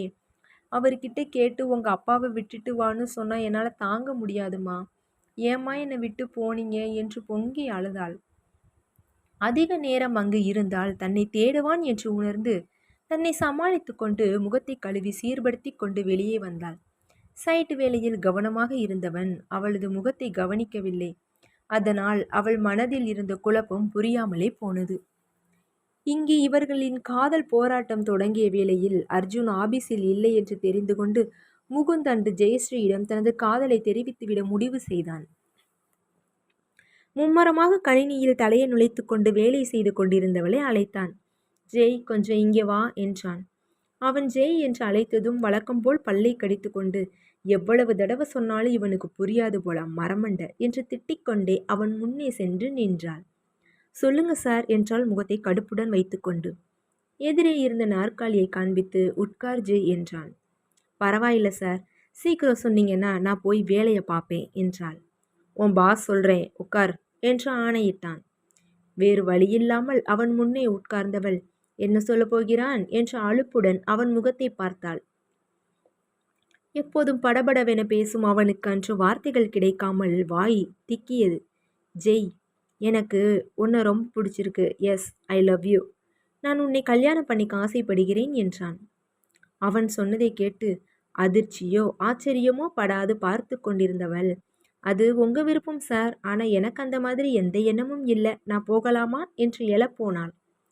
அவனும் அசராது, 1 மினிட் ஜெய், உனக்கு என் மேலே சலனம் இருக்குன்னு எனக்கு தெரியும், எதனாலேயோ நீ அதை ஏற்றுக்க மறுக்கிற என்றான். அவனது பதிலை கேட்டு லேசாக சிரித்து கொண்டவள், அது உங்கள் கற்பனை சார், எனக்கு உங்கள் மேலே எந்த அபிப்பிராயமும் இல்லை. ஏன்னா எனக்கு வருகிற கணவன் கெத்தாக இருக்கணும்னு விரும்புவேன். அது உங்ககிட்ட 1% கூட இல்லை. ஸோ உங்கள் மேலே எனக்கு இன்ட்ரெஸ்ட் வரவே வராது என்றால் முகத்தில் அடித்தார் போல். அவள் சொன்னதை கேட்டு முகம் கருத்து போய், எத்துன்னு எதை சொல்கிற என்றான் கடுப்பான குரலில். இந்த கம்பெனியில் நீங்களும் ஒரு எம்டி, அர்ஜுன் சாரு எம்டி. ஆனால் அர்ஜுன் சாருக்கு இருக்கிற மதிப்பு உங்களுக்கு இருக்கான்னு யோசிங்க. ஏன்னா அவர் கெத்தாக இருக்காரு, நீங்கள் என்றால் கேள்வியாக. அவனது காதலில் அவனிடமே உன்னை விட மற்றொரு ஆண்மகன்தான் சிறந்தவன் என்று சொல்வதை கேட்டு இறுகி போய் அமர்ந்திருந்தான். இதைவிட கேவலம் வேறென்ன வேண்டும்? எல்லோரிடமும் அன்பாக பழகுவது தப்பாக தெரிகிறது. இயல்பாக நடப்பது மதிக்கப்படுவதில்லை என்றால் எங்கு தவறு நேர்ந்திருக்கிறது என்று புரியாமல் சமைந்து போயிருந்தான். அவன் சிலையாக அமர்ந்திருப்பதைக் கண்டு ஒரு நிமிடம் முத்து பார்த்துவிட்டு தன் இருக்கைக்கு திரும்பினாள். முகுந்தின் இதயம் முழுவதும் வலி. சிறுவயதில் இருந்தே கலகலப்பான குடும்ப சூழலில் வளர்ந்தவனுக்கு எல்லோரிடமும் அப்படி பழகுவது தவறாக தெரியவில்லை. முதன்முறையாக தன்னுடைய குணத்தை பற்றி தவறாக பேசும் ஒருவரை சந்தித்திருக்கிறான். அதிலும் அவன் விரும்பும் அவள் வாயாலேயே இப்படியொரு குற்றத்தை கேட்டு மனம் உடைந்து போய் அமர்ந்திருந்தான். என்னை இதுவரை எவரும் இப்படி கேவலப்படுத்தியது கிடையாது. ஆனால் நான் உயிராக நினைப்பவளே என்னை அசிங்கப்படுத்தி விட்டாளே என்று உழன்று கொண்டிருந்தான். அவன் அப்படி அதிர்ந்து போய் அமர்ந்திருப்பதை கவனித்துக் கொண்டிருந்தவளின் மனதில் கொஞ்சம் அதிகமாக தான் பேசிட்டோமோ என்று எண்ணினாள். அதையும் மீறி கொஞ்சமாவது முதலாளின்னு நினப்பிருந்தா இப்படி பக்கி மாதிரி எல்லோருகிட்டையும் பல்ல காமிச்சிட்டு நிற்பானா? அது ஒன்று தான் எனக்கு இவங்கிட்ட பிடித்தம் இல்லாமல் இருக்கு. மற்றபடி நல்லவன் தான் என்று தன் மனதுடன் வாதாடி கொண்டிருந்தாள். தான் எந்த அளவிற்கு அவன் மனதை காயப்படுத்தி இருக்கிறோம் என்பதை உணராமலே அமர்ந்திருந்தாள். இவர்கள் இருவரும் தங்களின் சிந்தையில் உழன்று கொண்டிருக்க, சைட் விசிட் போய் வந்த மற்றொரு ஜோடியோ அவர்களின் எண்ணங்களில் மூழ்கியிருக்க, 2 ஜோடியும் அடுத்தவரை கவனிக்க மறந்தனர். அதனால் அர்ஜுன் சுபத்ராவிடம் காதல் சொன்னதை அறிந்து கொள்ள முடியாமல் போனது ஜெயஸ்ரீக்கு. முகுந்தோ நண்பனின் முகத்தில் தெரிந்த பிரகாசத்தை கவனிக்கும் நிலையில் இல்லை. முதல் 2 நாட்கள் அவனிடம் பேசிய வார்த்தைகளை பற்றி கவலை கொள்ளாமல் இருந்த ஜெயஸ்ரீ, முகுந்த் கண்களில் வலியுடன் உற்சாகம் குறைந்த நிலையில் சுற்றி கொண்டிருப்பதைக் கண்டு குற்ற உணர்ச்சியில் தவிக்க ஆரம்பித்தாள். அவன் இயல்பை தொலைத்து சுற்றுவதை அவனாலேயே ஏற்க முடியவில்லை. அடுத்து வந்த 2 நாட்களும் அவரவர் எண்ணங்களில் மூழ்கியபடி அன்றாட வேலைகளை தொடர்ந்தனர். அர்ஜுன் மட்டும் சுபத்ரா அன்று தன்னிடம் தன் மனதை திறப்பாளா என்று எதிர்பார்த்து கொண்டிருந்தான். நாட்கள் ஓடியது. 7 நாட்கள் கடந்த நிலையில் சுபத்ரா அவனிடம் அலுவலக விஷயம் தவிர வேறு எதுவும் பேசாமல் தவிர்த்து கொண்டிருப்பதை கண்டுகொண்டார். அன்று அவள் வந்ததுமே, சுபி, நான் உன்னோட பேசணும், இங்கே வா என்று அழைத்தான். அவன் அப்படி அழைத்ததுமே உள்ளுக்குள் உதறல் எடுக்க அவன் முன்னே சென்று நின்றாள். உட்கார் என்று சைகை செய்து அவள் முகத்தை கூர்ந்து நோக்கினான். அவன் பார்ப்பதை கவனித்ததும் தலையை குனிந்து கொண்டாள். உன்கிட்ட நான் கேட்டு 1 வாரம் ஆக போகுது, இப்போ வர பதில் இல்லை என்றான் குற்றம் சாட்டும் குரலில். அவன் கேட்டதும் தொண்டை வறண்டு போன உணர்வுடன் அவனை நிமிர்ந்து பார்த்தாள். அவளது நினையை உணர்ந்து கொண்டவன் தன் முன்னே இருந்த தண்ணீர் கிளாஸை அவள் பக்கம் நகர்த்தி வைத்தான். அவசரமாக தண்ணீரை எடுத்து ஒரு சொட்டு விடாமல் குடித்து முடித்தாள். அதுவரை கையை கட்டிக்கொண்டு அவளையே பார்த்து கொண்டிருந்தான். அவனது பார்வையை கண்டு தயங்கியவள் மெல்ல, எனக்கு கல்யாணத்தில் சம்மதமில்லை, வேண்டாம், விட்டுடுங்க, உங்களுக்கு நல்ல பொண்ணா கிடைக்கும் என்றாள். அதை கேட்டு கோபமடைந்தவன், நான் உன்னை எனக்கு மாமா வேலை பார்க்க சொல்லலை, உனக்கு என்னை பிடிச்சிருக்கான்னு மட்டும்தான் கேள்வி என்றான் கடுமையாக. அவளோ அவன் கண்களை பாராமலே, பிடிச்சிருக்கு பிடிக்கலன்னு இங்கே கேள்வி கேட்க இடமில்லை சார், எனக்கு இந்த கல்யாணம் வேண்டாம் என்றாள் பிடிவாதமாக. அவளது பிடிவாதத்தை கண்டு எரிச்சல் அடைந்தவன், எனக்கு தெரியாம என்னை பார்த்தது ரசிச்சது எல்லாம் உனக்கு பொழுதுபோக்கா? என் மேலே விருப்பம் இல்லாம தான் என்னை ரசிச்சியா என்று கடுமையான வார்த்தைகளால் சாடினான். அவன் அப்படி கேட்டதுமே பதறிப்போய் அவனை பார்த்து கண்ணீர் விட்டு, ப்ளீஸ் என்னை விட்டுடுங்க, நீங்கள் வேற யாரையாவது கல்யாணம் பண்ணிக்கோங்க என்றாள். அந்த நிமிடம் அவள் மனதை அவன் அறிந்திருந்தால் பின்னால் நடந்த அனர்த்தங்களை தவிர்த்திருக்கலாம். ஆனால் அவனோ அவளது கண்ணீரை கண்டு அமைதியாகி அதன் பின்னே உள்ள காதலை மட்டும் புரிந்து கொண்டான். ஒன்றும் பேசாமல் சரி நீ போ என்று மட்டும் கூறிவிட்டு அறையிலிருந்து வெளியேறினான். அவனது பிரச்சனை என்ன என்று கேட்டிருந்தால் அவர்களது வாழ்க்கை மலர்ந்திருக்கும். அதை கேட்காமல் தானே ஒன்று யோசித்து செயல்படுத்த முடிவு செய்தான். அதன்படி அன்று வீடு சென்றதுமே அன்னையின் அருகில் சென்று அமர்ந்தவன், அம்மா, உங்களுக்கு இந்த பணம் அந்தஸ்து மேலையெல்லாம் பிடித்தம் உண்டா என்று கேள்வி எழுப்பினான். மகன் திடீரென்று கேட்கவும், என்ன அர்ஜுன், உனக்கு என்ன தெரியாதா, எதுக்கு இந்த கேள்வி என்றார் வனஜா. தாயும் மகனும் பேசுவதை கவனித்த அருணாச்சலம், மருமக பேர் என்ன அர்ஜுன், வசதியில்லாத வீட்டு பெண்ணா என்று அவன் மனதை கணித்தபடி கேட்டார். தந்தையின் கேள்வியில் அசந்து, அப்பா, சான்ஸே இல்லை. ஆமாப்பா, நம்ம கம்பெனியில் எனக்கு கீழே தான் வேலை பார்க்குறா, அவகிட்ட பேசுனேன், ஆனால் நம்ம வசதியை பார்த்து பயப்படுறாப்பா என்று அவனாக ஒரு காரணத்தை நினைத்து கொண்டு தந்தையிடம் கூறினான். வனஜா யோசனையாக மகனை பார்த்து, நல்ல பெண்ணாப்பா, அவள் குடும்பத்தை பற்றி விசாரிச்சியா என்றார் பொறுப்பான தாயாக. விசாரிச்சிட்டேம்மா. அவளுக்கு அம்மா இல்ல, அப்பா மட்டும்தான். நடுத்தர குடும்பம் தான். ஆனா கௌரவமா வாழ்ந்திருக்காங்க என்றான். அப்போ சரிப்பா. அவங்க அப்பா கிட்ட பேசட்டுமா நாங்க? என்றார் அருணாச்சலம். சரிப்பா பேசுங்க என்றவன் சுபத்ராவின் தந்தை நம்பரை அவருக்கு கொடுத்துவிட்டு எழுந்தான். அர்ஜுன் மருமக போட்டோ இருக்கா உன்கிட்ட? எனக்கு பார்க்கணும் போல ஆசையா இருக்கு என்றார் வனஜா. அவளை விரும்ப ஆரம்பித்த பிறகு அவளது அப்ளிகேஷனில் இருந்த போட்டோவை தனது மொபைலில் பதித்து கொண்டிருந்தான். அதை எடுத்து அன்னை தந்தையிடம் காண்பித்தான். நல்லா இருக்கா? நாங்க நாளைக்கே அவங்க அப்பா கிட்ட பேசுறோம் என்றார் வனஜா. அவர்களிடம் சொன்ன திருப்தியுடன் அறைக்குள் சென்றவன் தன்னவளை எண்ணி கனவு காண ஆரம்பித்தான். அவள் தனது வசதியை நினைத்துத்தான் வேண்டாம் என்று சொல்கிறாள் என்று தவறாக எண்ணிக்கொண்டு அவளிடமே பேசாமலே மாபெரும் தவறொன்றை செய்து கொண்டிருந்தான். அதன் பின்னர் அடுத்த நாள் அவளை ஆபீஸில் பார்த்தாலும் எதுவும் பேசாமல் அமைதியாக இருந்தான். அதனால் அவன் தன்னிடமிருந்து ஒதுங்கிவிட்டான் என்று நினைத்து ஒருபுறம் நிம்மதியடைந்தாலும் மறுபுறம் அவ்வளவுதானா அவன் தன்மேல் வைத்திருந்த காதல் என்று நினைத்து வருந்தவும் செய்தாள். 2 நாட்கள் கடந்த நிலையில் அன்று ஆபீஸ் கிளம்பிக் கொண்டிருக்கும் போது வைத்தீஸ்வரன் அவனிடம் வந்து, இன்னைக்கு கொஞ்சம் சீக்கிரம் வர முடியுமாமா என்றார். அப்போதுதான் தந்தையின் முகத்தையும் அவர் பேச்சில் தெரிந்த உற்சாகத்தையும் கண்டு அதிசயித்து, எதுக்குப்பா என்றாள்.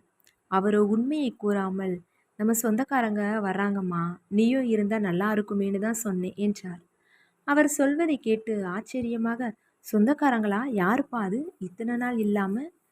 தான் பொய் சொல்வதை மகள் கண்டறிந்து விடுவாளோ என்ற பயத்துடன், தூரத்து சொந்தமா, உனக்கு தெரியாது என்றார். அதற்கு மேல் கேட்க பிரியப்படாமல், சரிப்பா பெர்மிஷன் கேட்டு பார்க்கிறேன், கிடைச்சா வரேன் என்று கூறி கிளம்பினாள். ஆபீஸ் வந்தவளுக்கு அர்ஜுனும் மிகுந்த உற்சாகத்துடன் இருப்பதைக் கண்டு யோசித்தாள்.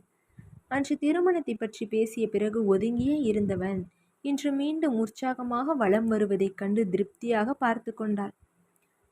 தந்தை சொன்னது ஞாபகம் வர அவனிடம் சென்று, சார், எனக்கு மத்தியானம் ஒரு 3 hours பெர்மிஷன் வேணும் என்றாள். அவளை நிமிர்ந்து பார்த்தவன், இன்னைக்கு கொடுக்க முடியாது சுபா, நானும் இருக்க மாட்டேன், அட்லீஸ்ட் நீங்களாவது இருக்கணும் என்றான். அவளோ அப்பா மகிழ்ச்சியாக கேட்டதை எண்ணி, ப்ளீஸ் சார் என்றாள். அவனோ, சாரி சுபா, இன்னைக்கு கண்டிப்பா முடியாது, நான் பொண்ணு பார்க்க போறேன், நீங்களும் இல்லைன்னா கஷ்டம் என்று குண்டை அவள் மீது வீசினான். அவன் பெர்மிஷன் தர முடியாது என்பதை பற்றி யோசிப்பதை விட்டு, என்ன பொண்ணு பார்க்க போறானா? அதுதான் இத்தனை உற்சாகமா? அப்போ என்ன காதலிப்பதாக சொன்னது எல்லாம் வெறும் பேச்சுதானா? அதற்குள்ளாக மனம் மாறிவிட முடியுமா என்று சோர்ந்து போனாள். அவள் முகத்தையே ஆராய்ந்து கொண்டிருந்தவன், இவ்வளவு ஆசையை மனசுல வச்சுக்கிட்டு ஏன் வேண்டாம்னு சொன்ன? கொஞ்ச நேரம் நான் அனுபவிச்ச வேதனையை அனுபவி பேபி என்று சொல்லி கொண்டான். சிறிது நேரம் அவள் போக்கில் விட்டவன், ஓகே, நீங்க வேணா ஒரு 4 மணிக்கு கிளம்புங்க என்றான். அவளை அது சந்தோஷப்படுத்தவில்லை. தந்தை சொன்னதையும் அவன் பேசியதையும் சற்று யோசித்திருந்தால் விடை கிடைத்திருக்கும். அவளுக்கிருந்த வேதனையில் யோசிக்க விடாமல் குழம்பி போய் இருந்தாள்.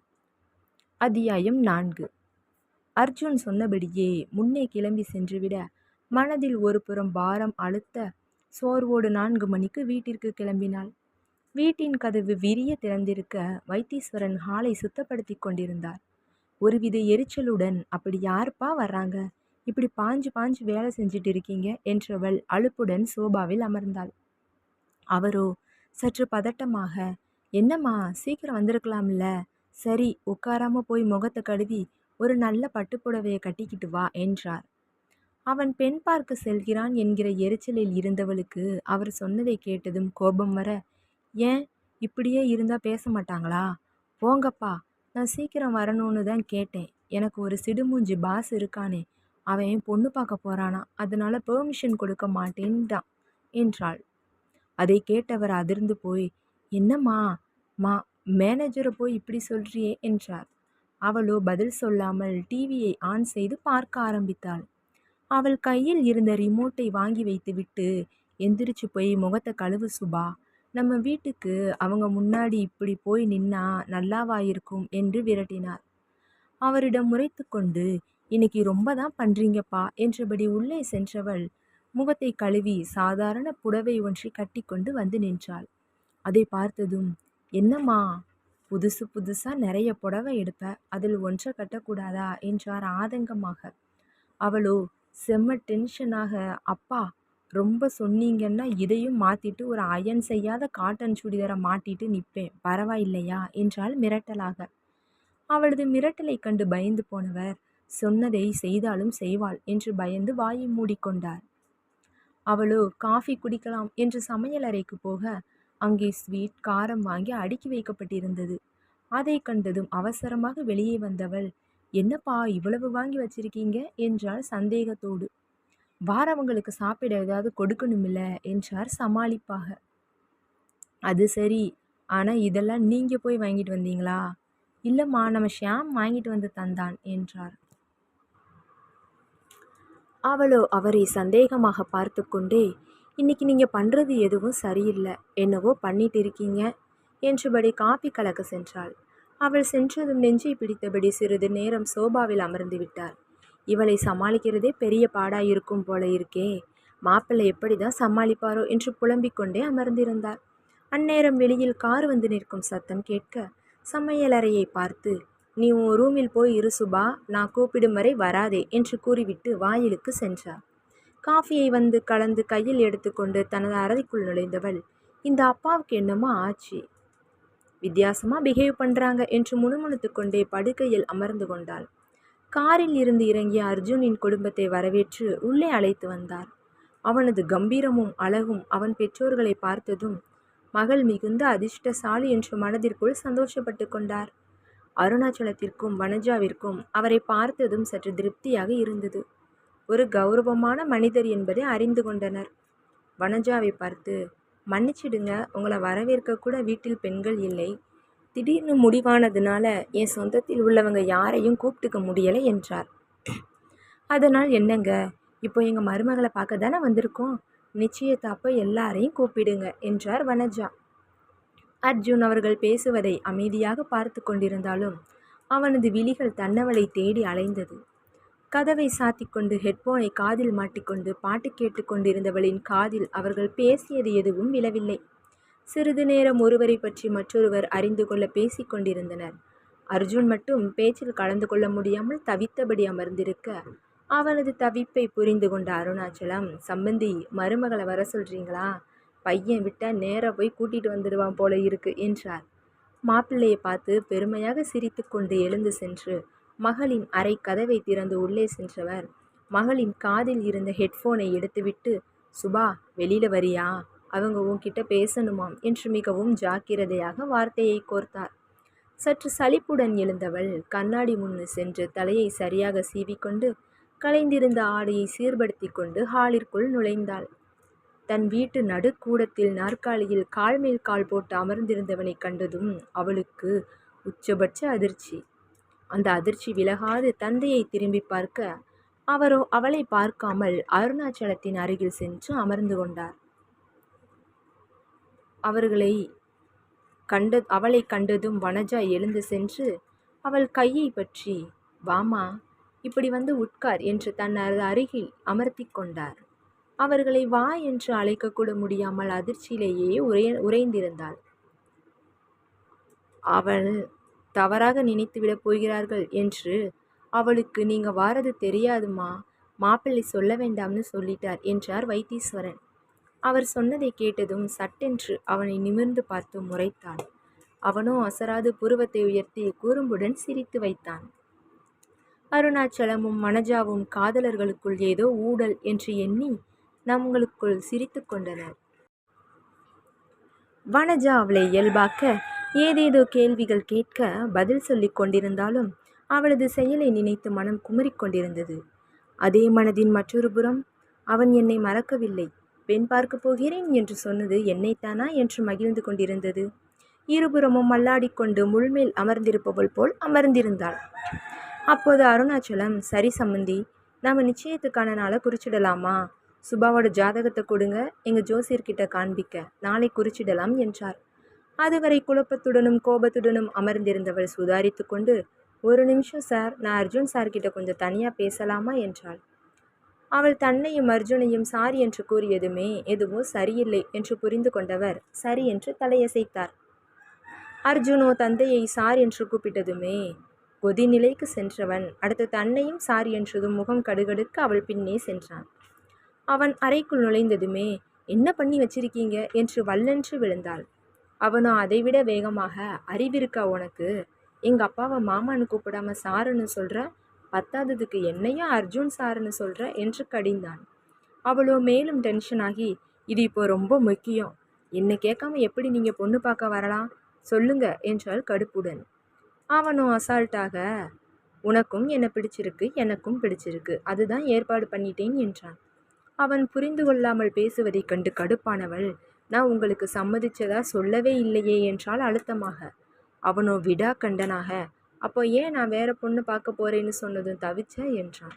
இது சரி வராது என்பது போல் பார்த்து, என்னால் இந்த கல்யாணத்துக்கு ஒத்துக்க முடியாது என்றாள் உறுதியாக.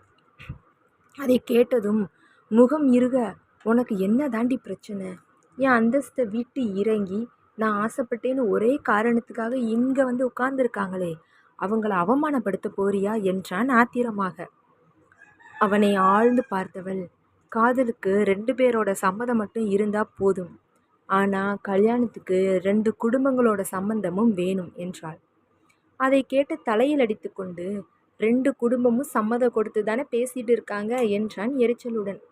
2 குடும்பம் இல்லை அர்ஜுன் சார், உங்கள் குடும்பமும் என் அப்பாவும் என்றவளை புரியாமல் பார்த்தவனே, உங்கள் அப்பாவுக்கு துணைக்கு அம்மா இருக்காங்க, ஆனால் எங்கள் அப்பா என் கல்யாணத்துக்கு பிறகு தனியாக இருக்கணும் என்றாள்.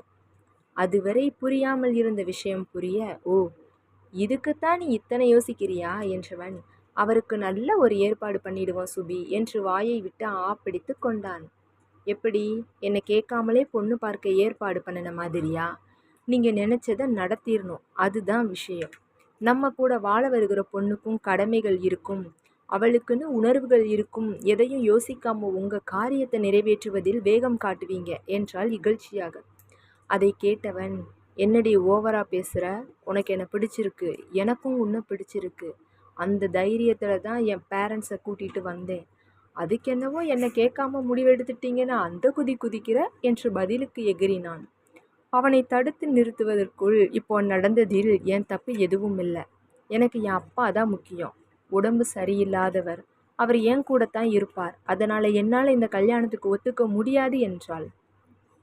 அவள் என் அப்பா தான் எனக்கு முக்கியம் என்று சொன்னது அவனது ஈகோவை உரசி பார்த்து அவளை ஒரு நிமிடம் கூர்ந்து பார்த்து, அப்போ என் மேலே உனக்கு நம்பிக்கை இல்லை, என் காதல் மேலே மரியாதை இல்லை, அப்படித்தானே?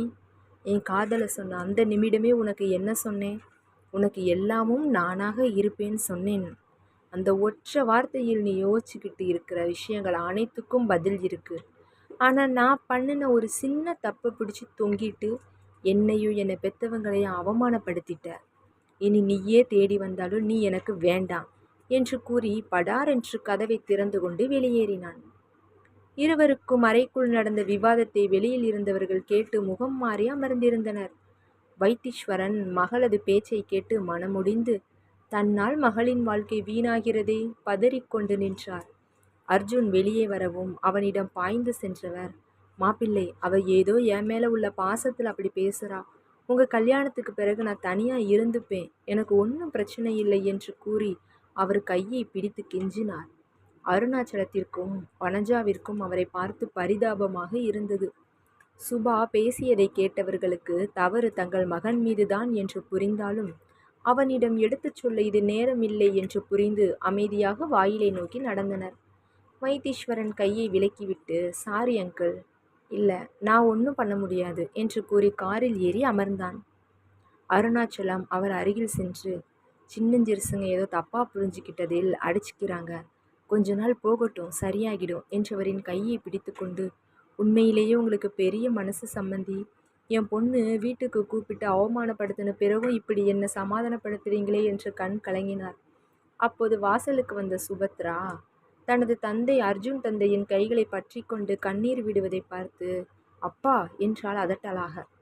அருணாச்சலத்தின் பக்கம் திரும்பி, சாரி சார், நான் உங்களை அவமானப்படுத்தணும்னு நினைக்கல, இதெல்லாம் உங்கள் பிள்ளையால் வந்தது தான் என்றாள்.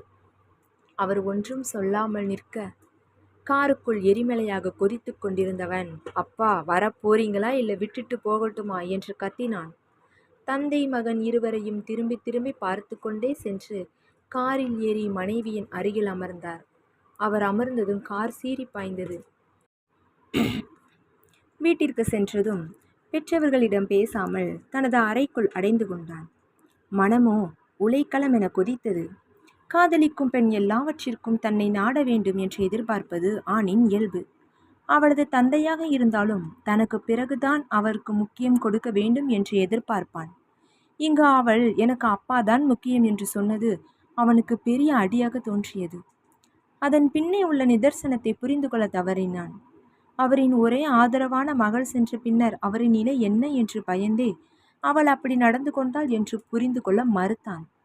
எனக்கு முக்கியத்துவம் இல்லை அவள் வாழ்க்கையில் என்ற ஒற்றை பிடித்து கொண்டே அலைந்தான். சுபாவிற்கும் அவனை பிடித்திருந்தாலும் இன்று அவன் செய்த வேலை மனதிற்கு பிடித்தமில்லாமல் போனது. காதலை சொல்லியதை தவிர அவனாக வந்து இதுவரை வாழ்க்கையை பற்றி எதுவும் பேசியதில்லை. அவளை பற்றி அவன் குடும்பத்தை பற்றி கூட அறிந்து கொள்ள முயலாமல் அவனாக முடிவெடுத்து நடந்து கொண்டது மனதை பாதித்தது. அவனது காதலை ஏற்று திருமணத்திற்கு சம்மதித்திருந்தாலும் நாளை அப்பாவின் பொறுப்பை அவன் ஏற்றுக்கொள்வானா? அதிலும் தன்னிச்சையாக ஏதாவது ஒரு முடிவை எடுத்து வைத்தால் என்னாவது என்று யோசித்து தனது முடிவு சரிதான் என்று எண்ணிக்கொண்டான். வைத்தீஸ்வரனோ முற்றிலுமாக உடைந்து போயிருந்தார். மகளிடம் பேச விருப்பமில்லாமல் தனது அறையில் சென்று படுத்து விட்டார். அவரது மனம்தான் மகளுடைய வாழ்க்கைக்கு இடைஞ்சலாக இருக்கும் என்று எண்ணத் தொடங்கியது. மனைவியிடம் மனதிற்குள் புலம்பத் தொடங்கினார். மங்களம், என் பொண்ணு வாழ்க்கையை நானே காரணமாக்கிட்டேன். நீ ஏம்மா என்னை விட்டுட்டு சீக்கிரம் போன? நீ போனதுனால தானே நம்ம பொண்ணு கல்யாணம் பண்ணிக்க மாட்டேன் என்று சொல்கிறாள் என்று புலம்பிக் கொண்டிருந்தார். என்னதான் தன்னை சமாதானப்படுத்தி கொண்டாலும் சுபத்ராவின் காதல் கொண்ட மனது தன்னவனை அவமதித்து விட்டோம் என்றும் நினைத்து ஏங்கியது. என்கிட்ட பேசி இருக்கலாமே, எப்படி நீங்களா ஒரு முடிவெடுத்து எல்லாரையும் கஷ்டப்படுத்திட்டீங்களே என்று எண்ணி வருந்தினாள். இதற்கு மேலும் அவனுடன் வேலை பார்க்க முடியாது என்று எண்ணி மறுநாள் போனதும் ராஜினாமா கடிதத்தை நீட்டிவிட வேண்டியதுதான் என்று முடிவு செய்தாள். மறுநாள் அவள் நினைத்ததைப் போலவே சென்று அவனிடம் ராஜினாமாவை நீட்ட அவளை நிமிர்ந்து பார்த்தவனின் கண்கள் கோபத்தை உமிழ்ந்தது. இங்கே வேலையில் உனக்கு ஏதாவது கஷ்டம் இருக்கா உனக்கு என்றான் கடுமையான குரலில். இல்லை என்று தலையசைத்ததும் அவன் நீட்டிய கடிதத்தை பார்த்து அப்போ இது எதுக்கு என்றான். இல்லை, இங்கே நம்ம 2 பேரும் அடிக்கடி சந்திச்சா சங்கடமாக இருக்கும் என்று இழுத்தாள். அவனோ சளைக்காமல் அவளை பார்த்து, அதுக்கு இப்படி வேலையை விட்டுட்டு ஓடி போயிடலான்னு நினைக்கிறியா? எனக்கு ஒன்றும் உன்னை பார்த்தா எந்த சங்கடமும் இல்லை, உனக்கு இருந்தா வேணா போகலாம் என்றான் சீண்டலாக. அவன் அப்படி சொன்னதும் கடுப்பானவள் மனதிற்குள் இவனுக்கே இல்லாதப்ப எனக்கென்ன என்று எண்ணிக்கொண்டு எனக்கும் ஒன்றுமில்லை என்று வீம்பாக கூறிவிட்டு திரும்பியவளை 1 மினிட், உனக்கு ட்ரைனிங் முடிஞ்சது, இனி நீ ஜானிக்கு அசிஸ்டண்டாக போலாம் என்றான். அதை கேட்டவள் அவனை இகழ்ச்சியாக பார்க்க அவனும் அவளை கடுப்பாக ஒரு லுக்கு விட்டு, உன்னை பார்க்க பயந்து மாத்தினேன்னு நினச்சியா? ஜெயஸ்ரீயும் உன்னோட வர்றாங்க என்றான். முகம் சுருங்க ஓகே சார் என்று கூறி அறையை விட்டு வெளியேறினாள். அந்நேரம் முகுந்தின் அறையிலிருந்து வெளியே வந்த ஜெயஸ்ரீயும் சோர்வுடனே இருந்தாள். தன் காதலை சொன்ன பிறகு தனது பேச்சில் முகம் பேச்சிழந்து போனவன் அதன் பிறகு அவள் புறம் திரும்பாது ஒருவித சோர்வுடனே சுற்றி கொண்டிருந்தான். தன்னால் தான் அவன் இயல்பை தொலைத்து சுற்றுகிறான் என்பதை எண்ணி ஜெயஸ்ரீயும் சோர்ந்து போனாள். அவளுக்கு அவனை மிகவும் பிடிக்கும். அவனது கலகலப்பான குணத்தை ரசிக்கவே செய்தாள். ஆனால் ஒரு கம்பெனியின் நிர்வாகியாக இருப்பவன் சிறிது கம்பீரமாக இருக்க வேண்டும் என்று எண்ணினாள். அதை அவனுடன் பழகிக்கொண்டே கூறினால் நிச்சயமாக அவன் கேட்க மாட்டான் என்று உணர்ந்தே அவனது காதலை மறுப்பது போல் செய்து அவனது தவறை உணர்த்திவிட முயன்றாள். ஆனால் அவன் மிகவும் சோர்வாக நடமாடிக் கொண்டிருந்ததை கண்டதும் மனம் தாழாமல் தவித்து கொண்டிருந்தாள். தோழிகள் இருவரும் அவரவர் சிந்தனையில் உழன்றதால் அடுத்தவரின் எண்ணங்களை படிக்க தவறினர். அதனால் சுபத்ராவின் வாழ்வில் நடந்ததை ஜெயஸ்ரீக்கு தெரியாமலே போனது. ஜானிடம் சேர்ந்த பிறகு அர்ஜுனை அடிக்கடி சந்திக்க முடியாமல் போனது சுபத்ராவிற்கு. ஆனால் முகுந்தை அடிக்கடி சந்திக்கும்படி இருந்தது ஜெயஸ்ரீ. அவனுக்கு அனுப்ப வேண்டிய ஃபைல்களை அவளே கொண்டு சென்று ஒப்படைக்கும்படி ஜான் சுபத்ராவின் வாழ்க்கையோ மிகவும் களை இழந்து போனது. அர்ஜுனின் பெற்றோர் வந்துவிட்டு சென்ற அன்று அவருக்கு முதல் முறையாக வீசிங் வந்தது. பின்னர் அடிக்கடி அவர் மன உளைச்சலுக்கு ஆளாகும் போதெல்லாம் வந்தது. மகளின் வாழ்க்கையை நினைத்தே தன்னை வருத்தி கொண்டு அவளையும் வருத்தினார். அர்ஜுனின் பெற்றோரும் அவனிடம் பேசி இந்த பிரச்சனையை முடிக்க வைக்க முயற்சித்தனர். ஆனால் அவனோ பிடிகொடுக்காது தான் பிடித்த முயலுக்கு 3 கால் என்று சுற்றி கொண்டிருந்தான். முதல் வருடம் அவள் மேல் இருந்த கோபம் குறைந்து சற்று நிதானமாக யோசிக்கும்போது தன் மீதும் தவறிருக்கிறதோ என்று முதன்முறையாக சரியாக யோசித்தான். 2வது வருடம் அவள் மீதிருந்த கோபம் முழுவதும் மறைந்து அவளது நிலையை எண்ணி வருந்த ஆரம்பித்தான். ஆனால் அவளது ஈகோ அவளிடம் சென்று பேச விடாமல் செய்தது. எங்கே ஆரம்பித்து எப்படி சரி செய்வது என்று புரியாமல் தவித்துக் கொண்டிருந்தான். ஜெயஸ்ரீ எப்படியாவது முகுந்தை சமாதானப்படுத்த வேண்டும் என்று தவித்துக் கொண்டிருந்தாள். அவனோ அவளை கண்டாலே முகத்தை உர்ரென்று வைத்து கொண்டான். நிர்வாகத்திலும் அவனது இயல்பு சற்று மாறிப்போயிருந்தது. 2 வருடங்கள் சண்டையுடன் கடந்த பிறகு ஒரு நாள் ஜான் கொடுத்த ஃபைலை எடுத்துக்கொண்டு அவனை பார்க்க சென்றாள். இறுகிய முகத்துடன் ஃபைலை வாங்கியவன் சிறிது நேரம் அதை பார்க்க, இதை ரெடி பண்ணது யார் என்றான் கடுமையாக. நான் தான் சார் என்றாள் தைரியமாக. அடுத்த நிமிடம் ஃபைல் பறந்து வந்து அவள் முகத்தில் விழுந்தது. அவனை அதிர்ச்சியுடன் பார்க்க, என்ன வேலை செய்கிறீங்க? கம்பெனியில் 2 வருஷமா இருக்கீங்க, இதை கூட ஒழுங்கா செய்ய முடியலையா என்று எகிறினான். அவளால் நம்ப முடியவில்லை. என் முகுந்தா இப்படி நடந்து கொள்வது? அவனுக்கு எதையுமே அன்பாக சொல்லித்தானே பழக்கம். அதிலும் என்னிடம் இப்படி நடந்து கொள்கிறானே, முற்றிலுமாக என்னை வெறுத்து விட்டானா என்று கண்கள் கலங்க அவனை பார்த்தாள். அவனோ கொஞ்சமும் அசராது, நான் என்ன டான்ஸா ஆடிக்கிட்டு இருக்கேன், இப்படி பார்த்துட்டு நிற்கிறீங்க, போய் வேலையை ஒழுங்கா செய் என்றான் மிரட்டலாக. அவள் பயத்துடன் தலையாட்டி விட்டு கீழே கிடந்த ஃபைலை எடுத்துக்கொண்டு கிளம்பினாள். 1 மினிட், இன்னும் 15 நிமிஷத்தில் அந்த ஃபைல் என் டேபிளுக்கு வந்தாகணும் என்றான் மிரட்டலாக. அதுவரை பயத்தில் இருந்தவளின் இயல்பு தலை தூக்க, அடேய், இப்படி இருன்னு சொன்னது நான், என்கிட்டயே உன் ஆட்டத்தை காண்பிக்கிறியா? இருடா உனக்கு கச்சேரி வைக்கிறேன் என்று முறைத்து கொண்டு சென்றாள். அவள் முறைத்தபடி செல்வதை கண்டதும், நீயே உனக்கு ஆப்பு வச்சுக்கிட்ட போல இருக்கேடா, 5 ரூபாய்க்கு நடிக்க சொன்னா நடிகர் திலக ரேஞ்சுக்கு நடிச்சு அவகிட்ட சிக்கிட்டியே ராசா என்று மனதிற்குள் புலம்ப ஆரம்பித்தான். தனது இருக்கைக்கு போன ஜெயஸ்ரீ ஒரு பேப்பரை எடுத்து முகுந்திற்கு கடிதம் எழுத ஆரம்பித்தாள். மை டியர் பக்கி, உன்னை மாற்றுவதற்காக நான் ஒரு நாடகம் போட, நீ குருவை மிஞ்சிய சிஷ்யனா என்கிட்டயே உன் நடிப்பை காட்டுறியா? உனக்கு இன்னும் 2 நிமிஷம்தான் டைம். ஒழுங்கா ஃபோன் பண்ணி என்னவும் கேபினுக்கு கூப்பிடு என்று எழுதி ஃபைலில் வைத்து ஆபீஸ் பாயிடம் கொடுத்தனுப்பினாள். அவளிடம் இருந்த ஃபைலை கண்டதும், நேரே வராமல் ஆபீஸ் பையன்கிட்ட கொடுத்து விட்றியா என்று கரித்து கொட்டிக்கொண்டே திறக்க, அதில் இருந்த லெட்டரை கண்டதும் செல்லாக்குட்டி கேடிடி என்று கொஞ்சிக் கொண்டவன் ஃபோனை எடுத்து, miss Jayashree please come to my room என்றான். கோபத்துடன் அவன் அறையை நோக்கி சென்றவள் அவன் முன்னே அமர்ந்து இமைக்காமல் அவனை பார்த்தாள். அவனோ கால் மேல் கால் போட்டுக்கொண்டு பந்தாவாக அமர்ந்து கொண்டு அவளை பார்த்தான். சிறிது நேரம் அமைதியாக இருந்தவள் வேகமாக எழுந்து சென்று அவன் தலையை பிடித்து ஒரு உலுக்கு உலுக்கி, என்கிட்டயா கெத்த காண்பிக்க சொன்னேன், ஃபைலை தூக்கி வீசுற, ஒழுங்கா வேலை செய்யணும் அதற்ற என்று கூறி அவனை உலுக்கி எடுத்தாள். அவனோ, ஹேய் விடுடி, வலிக்குது, மொட்டையை அடிக்காத, அப்புறம் கல்யாணத்தப்ப எல்லாரும் உன்னை பார்த்து வயசானவனை கட்டிக்கிட்டேனேன்னு சொல்லுவாங்க என்று கூறி மேலும் 2 மொத்து வாங்கினான். 2 வருஷமா என்னை தவிக்கி விட்டு படுத்துட்டீங்களே, உங்கள் நல்லதுக்கு தானே சொன்னேன், நான் எவ்வளவு மனசை கஷ்டப்பட்டேன்னு தெரியுமா என்று அவன் மடியில் அமர்ந்து நெஞ்சில் சாய்ந்து கொண்டாள். அவனோ, நீ தான் மனசு தான் கஷ்டப்பட்ட செல்லாக்குட்டி, ஆனால் மாமே உன் வெயிட்டு தாங்காமல் ரொம்ப கஷ்டப்பட்டுட்டு இருக்கான், உனக்கு பாவமா இல்லையா என்றான். முதலில் அவன் சொல்வதை சரியாக கேட்காமல் பின்னர் புரிந்ததும் எழுந்து நின்று, நான் ஒரு வெயிட்டா, நீ ரொம்பத்தான் என்னை கலாய்க்கிற என்று திருப்பிக் கொண்டாள். அவளை சமாதானப்படுத்தி வழுக்கி கொண்டு வருவதற்குள் போதும் போதும் என்றானது. பின்னர் இருவரும் தங்கள் வீடுகளில் சம்மதம் வாங்கும் வரை பழையபடியே நடந்து கொள்வது என்று முடிவு செய்தனர். சுபா கிட்ட சொல்ல வேண்டாமா புஜ்ஜு? இப்போ வேண்டாண்டா செல்லம், நம்ம முதல்ல நம்ம வீட்டில் பெர்மிஷன் வாங்கிட்டு அப்புறமா எல்லாருக்கும் சொல்வோம் என்றான். அப்போ நீங்க அர்ஜுன் சார் கிட்ட கூடவா சொல்ல மாட்டீங்க? நல்ல கதையை கெடுத்தப்போ அவன் ஒரு சாமியாரு, ஆனா அவனுக்கு தெரியும்னு நினைக்கிறேன் என்றான். அதை கேட்டவள் முகத்தை தோளில் இடித்துக்கொண்டு, நீங்க வழிகிற வழிசலில் தான் ஆபீஸ் முழுக்கவே தெரியுமே என்றாள் கடுப்புடன். அப்படியா தெரியுது என்றான் அசட்டு சிரிப்புடன். நடு மண்டையில் நச்சென்று கொட்டி, இனியாவது கொஞ்சம் கம்மியா சொல்லு விடுங்க என்று கூறி நமுட்டு சிரிப்புடன் நகர்ந்தாள். சுபத்ராவைப் போலவே பழைய நினைவுகளில் மூழ்கியிருந்த ஜெயஸ்ரீ தனக்குள் சிரித்து கொண்டாள். அத்தியாயம் 5. இந்த 2 வருடங்களில் தான் நடந்து கொண்ட முறையை பல தடவை எண்ணி பார்த்தான்.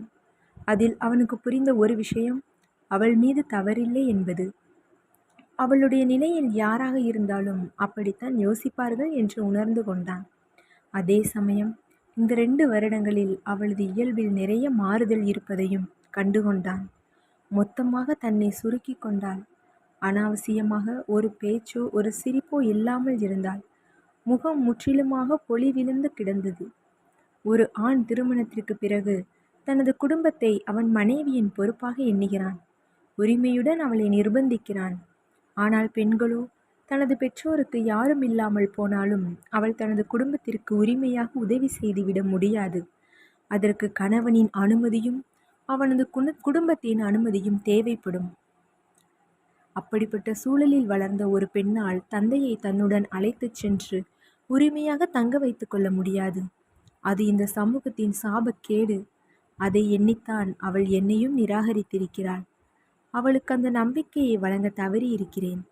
இதில் அவள் மேல் கோபப்பட்டு அனைவரையும் கஷ்டப்படுத்தி இருக்கிறேன் என்று நினைத்தான். எப்படியாவது அவள் முகத்தில் பழைய சிரிப்பை கொண்டு வந்து விட வேண்டும் என்று நினைத்து கொண்டான். ஆனால் முதல் நாள் அவள் தன் காரில் ஏற மறுத்ததை எண்ணி அடங்கி இருந்த கோபம் எழ, தனது கட்டுக்கடங்காத கோபம்தான் தனது முதல் எதிரி என்று புரிந்து கொண்டு வலுக்கட்டாயமாக தன்னை மாற்றிக்கொள்ள முனைந்தான். அவளை எப்படியும் மாற்றிவிட வேண்டும் என்கிற எண்ணத்துடன் ஜானிடம் பேசி மீண்டும் தனக்கு கீழே வேலை செய்ய வரும்படி ஏற்பாடு செய்து கொண்டான். இதை அறியாத சுபத்ரா தனது வேலையை பார்க்க செல்ல, அவளை அழைத்த ஜான், சுபா, நீங்க இனிமே அர்ஜுன் சார்கிட்ட வேலை செய்யணும், உங்களை அங்க மாத்தி இருக்காங்க என்றான். அவன் சொன்னதை கேட்டதும் அதிர்ந்து போய், செகண்ட் இன்னிங்ஸா, இவன் என்னை விடவே மாட்டானா என்று அழுத்துக்கொண்டு அவன் அறையை நோக்கி சென்றாள். அவள் கதவை தட்டிவிட்டு உள்ளே நுழையவும், வெல்கம் சுபி என்றான் புன்னகை மன்னனாக. அவன் 32 பல்லையும் காண்பிப்பதும் சுபாவிற்கு உலகமே சுழன்றது. என்னங்கடா நடக்குது, இது அர்ஜுன் தானா என்று சந்தேகத்துடன் பார்த்தாள். அவனோ மேலும் நன்றாக சிரித்து, வா சுபி, இன்னைக்கு நமக்கு நிறைய வேலை இருக்கு, டைம் வேஸ்ட் பண்ண முடியாது என்றான் இயல்பாக. அவள் எதுவுமே நடக்காத மாதிரி பேசவும் அவளால் நம்ப இயலாமல் போனது. சுபி, கொஞ்சம் வாய மூடு, ரூம் முழுக்க வெள்ளம் போச்சு என்று ஜோக் வேற அடித்து அவளை ஷாக் ஆக்கினான். நிச்சயமா இவனுக்கு ஏதோ நடந்திருக்கு என்று அவனை சந்தேகமாக பார்த்து கொண்டே அவன் முன்னே சென்று நின்றாள். அதன் பின்னர் இருவரும் வேலையில் மூழ்கிவிட, தங்களை அறியாமலே இருவரும் அடுத்தவரின் அருகாமையை ரசித்தனர். மதிய உணவு நேரம் தாண்டும் வரை அவனும் உண்ணாது அவளையும் உண்ணவிடாது வேலை வாங்கியவன் கடிகாரத்தை பார்த்து, ஓ, மணி 3 ஆயிடுச்சா, சாரி சுபி, உன்னையும் சாப்பிட விடாம உட்கார வச்சுட்டேன் என்றான். அவனை நிமிர்ந்து பார்க்காது, பரவாயில்ல சார் என்று எழுந்தவளை, சுபி, ஒரு நிமிஷம், நம்ம போய் வெளியில சாப்பிட்டுட்டு வரலாம் என்றான். சாரி சார், நான் சாப்பாடு கொண்டு வந்திருக்கேன் என்று கூறி தன் இடத்திற்கு செல்ல தொடங்கினாள். சுபி, நீ இன்னும் பழச மறக்கலையா என்றான் ஆழ்ந்த குரலில். அவனது கேள்வியைக் கண்டு அப்படியே நின்றவள் திரும்பாமலே, நீங்க என் பாஸ் என்பதை மறக்கல சார் என்றாள். அப்படின்னா உன் பாஸ் ஆர்டர் இது, என் கூட சாப்பிடவா என்று கூறிவிட்டு விறுவிறுவென்று கதவை திறந்து கொண்டு வெளியேறினான். அவனுடன் போக மனமில்லாமல் விக்கித்து நின்றவள் வேறு வழியில்லாமல் அவன் பின்னே சென்றாள். காரில் ஏறி அவன் அருகில் அமர்ந்ததுமே பழைய நினைவுகள் அவளை அசைய விடாமல் செய்தது. அவனது அருகாமை வேறு அத்தனை நாள் உறங்கிக் கொண்டிருந்த உணர்வுகளை கட்டி இழுத்தது. வெளியில் வேடிக்கை பார்ப்பது போல் தன்னை சமாளித்து கொண்டு அமர்ந்திருந்தாள். அவளது தவிப்பை உணர்ந்து கொண்டவன் அவளுக்குள்ளும் தன் மீதான ஈர்ப்பு இன்னும் இருக்கிறது என்பதை உணர்ந்து கொண்டான். உல்லாசமான மனநிலையுடன் காரை செலுத்தினான். ஆபீஸிற்கு பக்கத்தில் இருந்த உணவகத்திற்கு அழைத்து சென்று டேபிளின் எதிரெதிரே இருவரும் அமரும் வரை இருவரும் பேசிக்கொள்ளவில்லை. அவளுக்கு வேண்டிய உணவை அவளிடம் கேட்டு அறிந்து ஆர்டர் செய்துவிட்டு, அங்கிள் எப்படி இருக்காங்க சுபி என்றான். அவன் தனது தந்தையை பற்றி கேட்டதும் அதிசயமாக பார்த்து இருக்காங்க. அடிக்கடி உடம்பு சரியில்லாம போகுது. உடல் வலி மனவலியோட பொழுது ஓட்டிட்டு இருக்காங்க என்றால் விரக்தியான குரலில். அவளது விரக்தியான துணி அவன் நெஞ்சை உறுத்த, எதிரே இருந்த அவள் கைகளை பற்றி கொண்டவன், என்னால் தானே இதெல்லாம் என்றான் தவிப்புடன். எங்க விதி, அப்படி நீங்க என்ன செய்வீங்க என்று அவன் கைகளில் இருந்து தன் கையை உருவிக்கொண்டான். இல்லம்மா, நான் எதையும் யோசிக்காம செஞ்ச வேலையால நீயும் அங்கிளும் ரொம்பவே கஷ்டப்பட்டிருப்பீங்க. அவளோ அதை பற்றி பேச பிடிக்காமல், விடுங்க, அங்கிள் ஆண்டி எல்லாம் எப்படி இருக்காங்க என்று பேச்சை மாற்றினான். அவங்களும் முன்ன போல இல்லை. எனக்கு கல்யாணம் நடக்கலைன்னு ஒவ்வொரு நாளும் வருத்தப்பட்டுட்டே உடம்ப கெடுத்துக்கிறாங்க என்றான். அவளோ அவங்க சொல்ற மாதிரி நல்ல பொண்ணா பார்த்து கல்யாணம் பண்ணிக்கங்க என்றாள். அவள் கையை எடுத்து தன் கைகளுக்குள் வைத்துக்கொண்டு அவள் கண்களை பார்த்தபடி, அந்த நல்ல பொண்ணு நீயா இருக்கணும்னு ஆசைப்படுறேன் சுபி என்றான் காதலுடன். அவனிடமிருந்து கையை பிரித்து கொண்டு, ப்ளீஸ், முடிச்சு போனதை மறுபடியும் ஆரம்பிக்காதீங்க என்றாள். இல்லை சுபி, எதுவுமே முடியலை. என்னோட தவறான புரிதல் நமக்குள்ள ஒரு பிரிவை கொண்டு வந்திருக்கு. என்னோட தப்பு என்னன்னு புரிஞ்சுக்கிட்டேன். எனக்கு இன்னொரு சான்ஸ் கொடுப்பியா சுபி என்றான் ஆழ்ந்த குரலில். அவன் அப்படி கேட்டதும் உள்ளுக்குள் அழுத்தி கொண்டிருந்த உணர்வு அழுத்தத்தை மீறி வெளியே வர துடித்து சுபாவின் கண்களில் கண்ணீரை வரவழைத்தது. ப்ளீஸ் அர்ஜுன், என்னால் தாங்க முடியாது. எனக்கு என் அப்பாவை பார்த்துக்கிற கடமை இருக்கு. அது எதற்காகவும் விட்டு கொடுக்க முடியாது. இப்போ காதல் கண்ணை மறைக்கிறதில் நீங்கள் எதையும் பெருசாக எடுத்துக்க மாட்டீங்க. ஆனால் ஏதாவது ஒரு சந்தர்ப்பத்தில் நீங்களோ இல்லை உங்கள் குடும்பத்து ஆட்களோ எங்கள் அப்பாவை அவமானப்படுத்திட்டாங்கன்னா என்னால் தாங்க முடியாது. வேண்டாம், இதை புதுப்பிக்க நினைக்காதீங்க என்றால் அழுத்தமாக. அவளது பதிலை கேட்டவன், நானோ என்னை பெற்றவங்களோ அந்த வேலையை செய்வோன்னு நினைக்கிறியா? அவனது தந்தையும் தாயும் தான் அன்று நடந்து கொண்ட முறைக்கு தங்களது முக சுளிப்பை கூட காட்டாது அமைதியாக இருந்ததை எண்ணினாள். அத்தோடு தனது தந்தைக்கு ஆதரவாக பேசியதையும் நினைத்தவள், அவன் கேட்பதும் நியாயம்தானே என்று தோன்றியது. அவள் யோசித்து கொண்டிருக்க உணவை கொண்டு வந்து வைத்தார் சர்வர். சாப்பிடு சுபி என்று கூறிவிட்டு தனக்கு வந்திருந்த உணவை சாப்பிட ஆரம்பித்தான். அவளுக்கு உணவு இறங்க மறுத்தது. எதற்கு இந்த போராட்டம்? தந்தை ஒருபுறம் குற்ற உணர்ச்சியில் உழன்று கொண்டிருக்க, அவனது பெற்றோரும் மனசுமையில் நிம்மதியை தொலைத்திருக்க, பிடிவாதத்தை பிடித்து கொண்டு என்ன செய்ய போகிறோம் என்று எண்ணினாள். நாம கல்யாணம் பண்ணிக்கிட்டா எங்க அப்பா நம்மோடு இருக்கலாமா என்றாள் சட்டென்று. அவள் அப்படி திடீரென்று கேட்கவும் ஆனந்த அதிர்ச்சியில் நிமிர்ந்து பார்த்து, இன்னமும் என் மேல நம்பிக்கை வரலையா பேபி என்றான். அப்படி இல்லை, நம்ம எல்லாத்தையும் பேசி முடிவு பண்ணிக்கிட்டா பின்னாடி பிரச்சனை இல்லாம இருக்கும் என்றாள். அவளது கையை இறுக பற்றி கொண்டவன், நீ மட்டும் எனக்கு சொந்தமில்லை பேபி, உன்னை சேர்ந்தது எல்லாமே எனக்கு சொந்தம்தான் என்றான். அவன் சொன்னதை கேட்டு கண்கள் கலங்க, அப்போவே நம்ம 2 பேரும் இப்படி மனம் விட்டு பேசியிருந்தா நடந்த பிரச்சனைகளை தவிர்த்திருக்கலாம். எல்லாருக்கும் மன கஷ்டத்தை உண்டு பண்ணிட்டோம் என்றால் தவிப்பாக. எல்லாவற்றுக்கும் என்னோட அவசரமும் பிடிவாதமும் தான் காரணம் என்றான் அர்ஜுன். நீங்க மட்டும் இல்லை, நானும் தான் காரணம். அன்னைக்கு கொஞ்சம் நிதானமா எல்லார்கிட்டையும் பேசியிருக்கலாம் என்றால் வருத்தத்துடன். அவள் கைகளை தட்டி கொடுத்து, விடு பேபி, இனி பழச பேசி பிரயோஜனம் இல்லை. 2 வீட்லேயும் சொல்லி சீக்கிரம் கல்யாணத்துக்கு ஏற்பாடு பண்ணணும் என்றான். கலங்கிய கண்களுடன், அப்பா ரொம்ப சந்தோஷப்படுவாங்க அர்ஜுன்.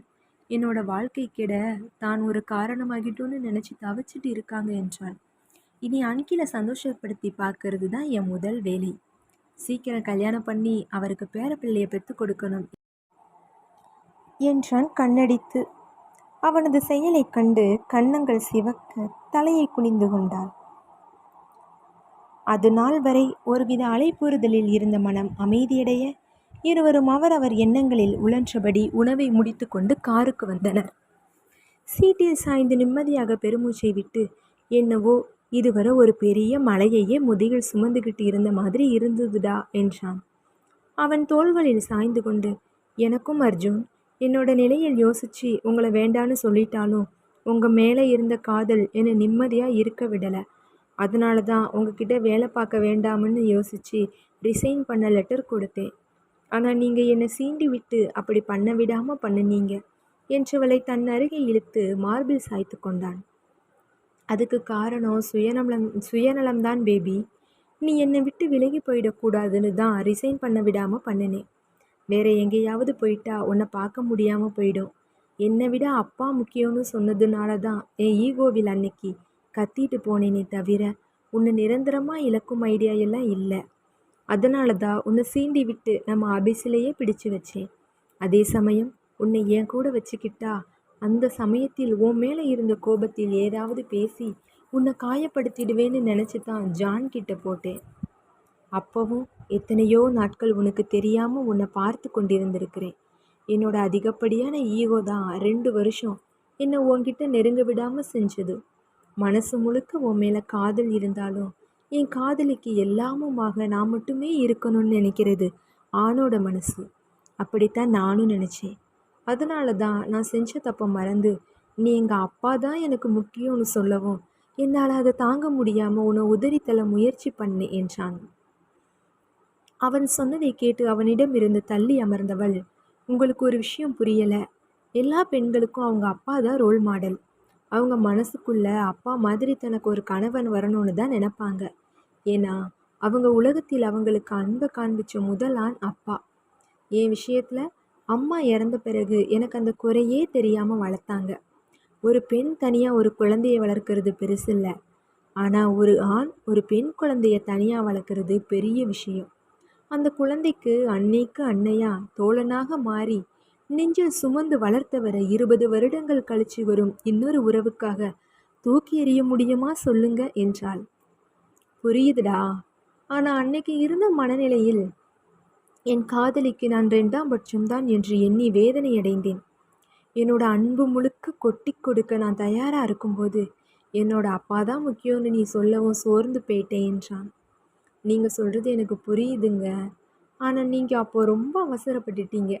என்கிட்ட காதலை சொல்லி எனக்கு அதை ஜீரணிக்கவும் அடுத்து என்னன்னு யோசிக்கவும் டைம் கொடுக்காம பெண் பார்க்க ஏற்பாடு செஞ்சு அடுத்தடுத்து என்னை ரொம்ப அதிகமாக ப்ரெஷர் கொடுத்துட்டீங்க என்றாள்.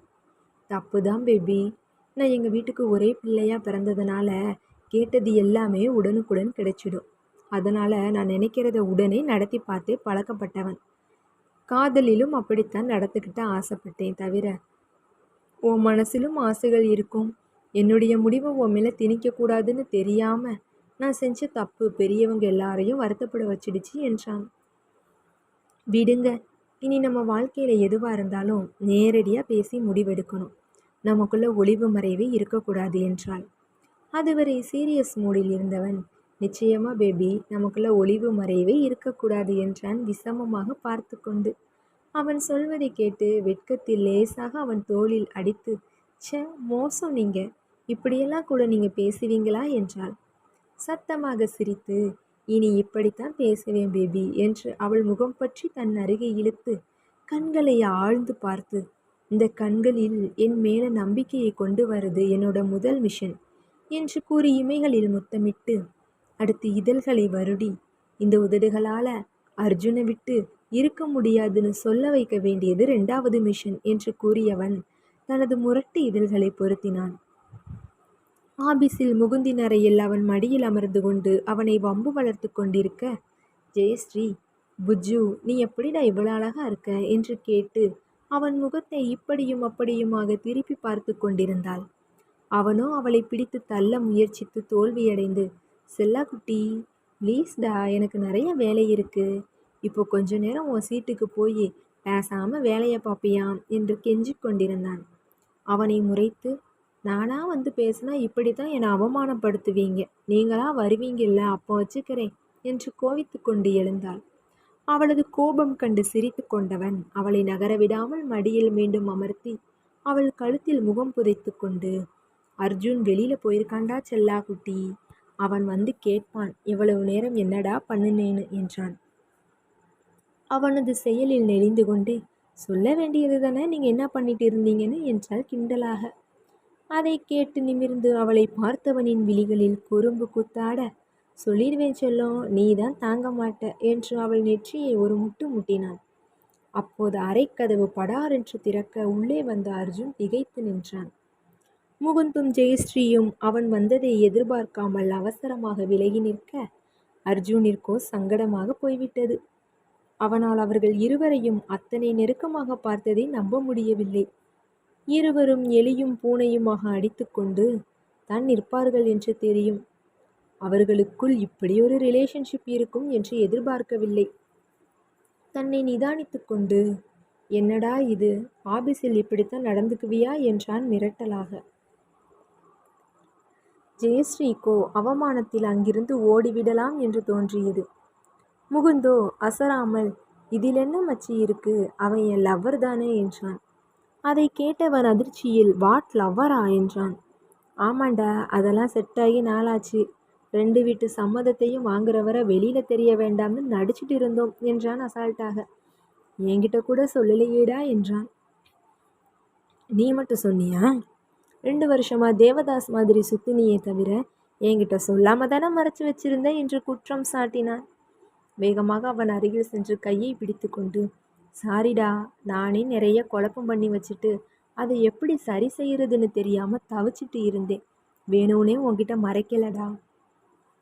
அவர்கள் இருவரையும் பேசுவதையும் புரியாமல் பார்த்து கொண்டிருந்த ஜெயஸ்ரீயை பார்த்து, என்ன பார்க்குற செல்லம், உன் ஃப்ரெண்டு சுபா தான் இவன் லவ்வர்.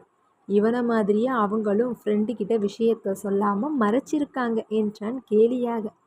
அவன் சொன்னதை கேட்டு திகைத்து போய் அர்ஜுனை பார்க்க, ஆமாங்க, 2 வருஷம் முன்னாடியே சில பல பிரச்சனைகளால் பிரிஞ்சிட்டோம்.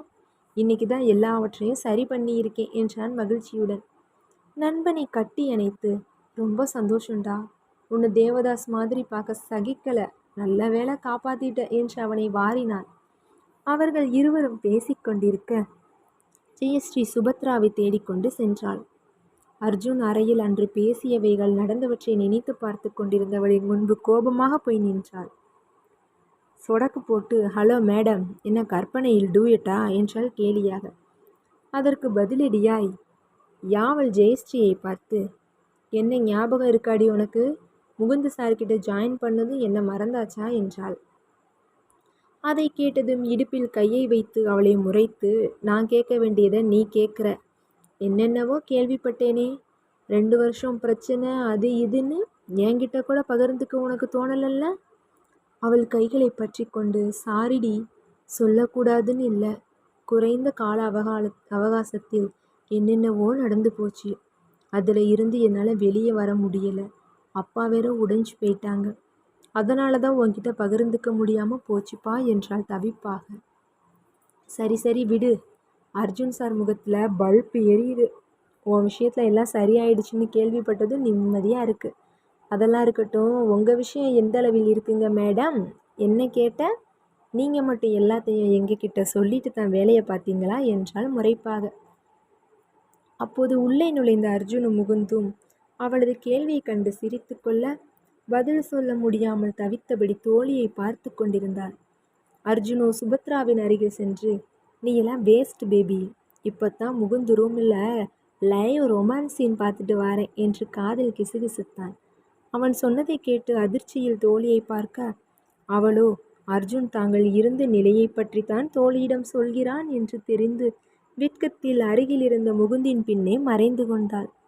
அன்றுதான் நண்பர்கள் இருவரும் வெகு நாட்களுக்கு பிறகு இயல்பாக வளவளக்க தோழிகள் இருவரும் மனம் திறந்து பேசிக்கொண்டனர். இந்த கதை உங்களுக்கு பிடிச்சிருக்குன்னு நம்புகிறேன். இனி வேறொரு புதிய கதையில் உங்கள் எல்லாரையும் கண்டிப்பாக சந்திப்பேன். உங்களுக்கு இந்த கதை பிடிச்சிருந்துச்சுன்னா கமெண்ட்டில் சொல்லுங்கள். Thank you so much. இப்படிக்கு உங்கள் அனிதா காளிராஜ்.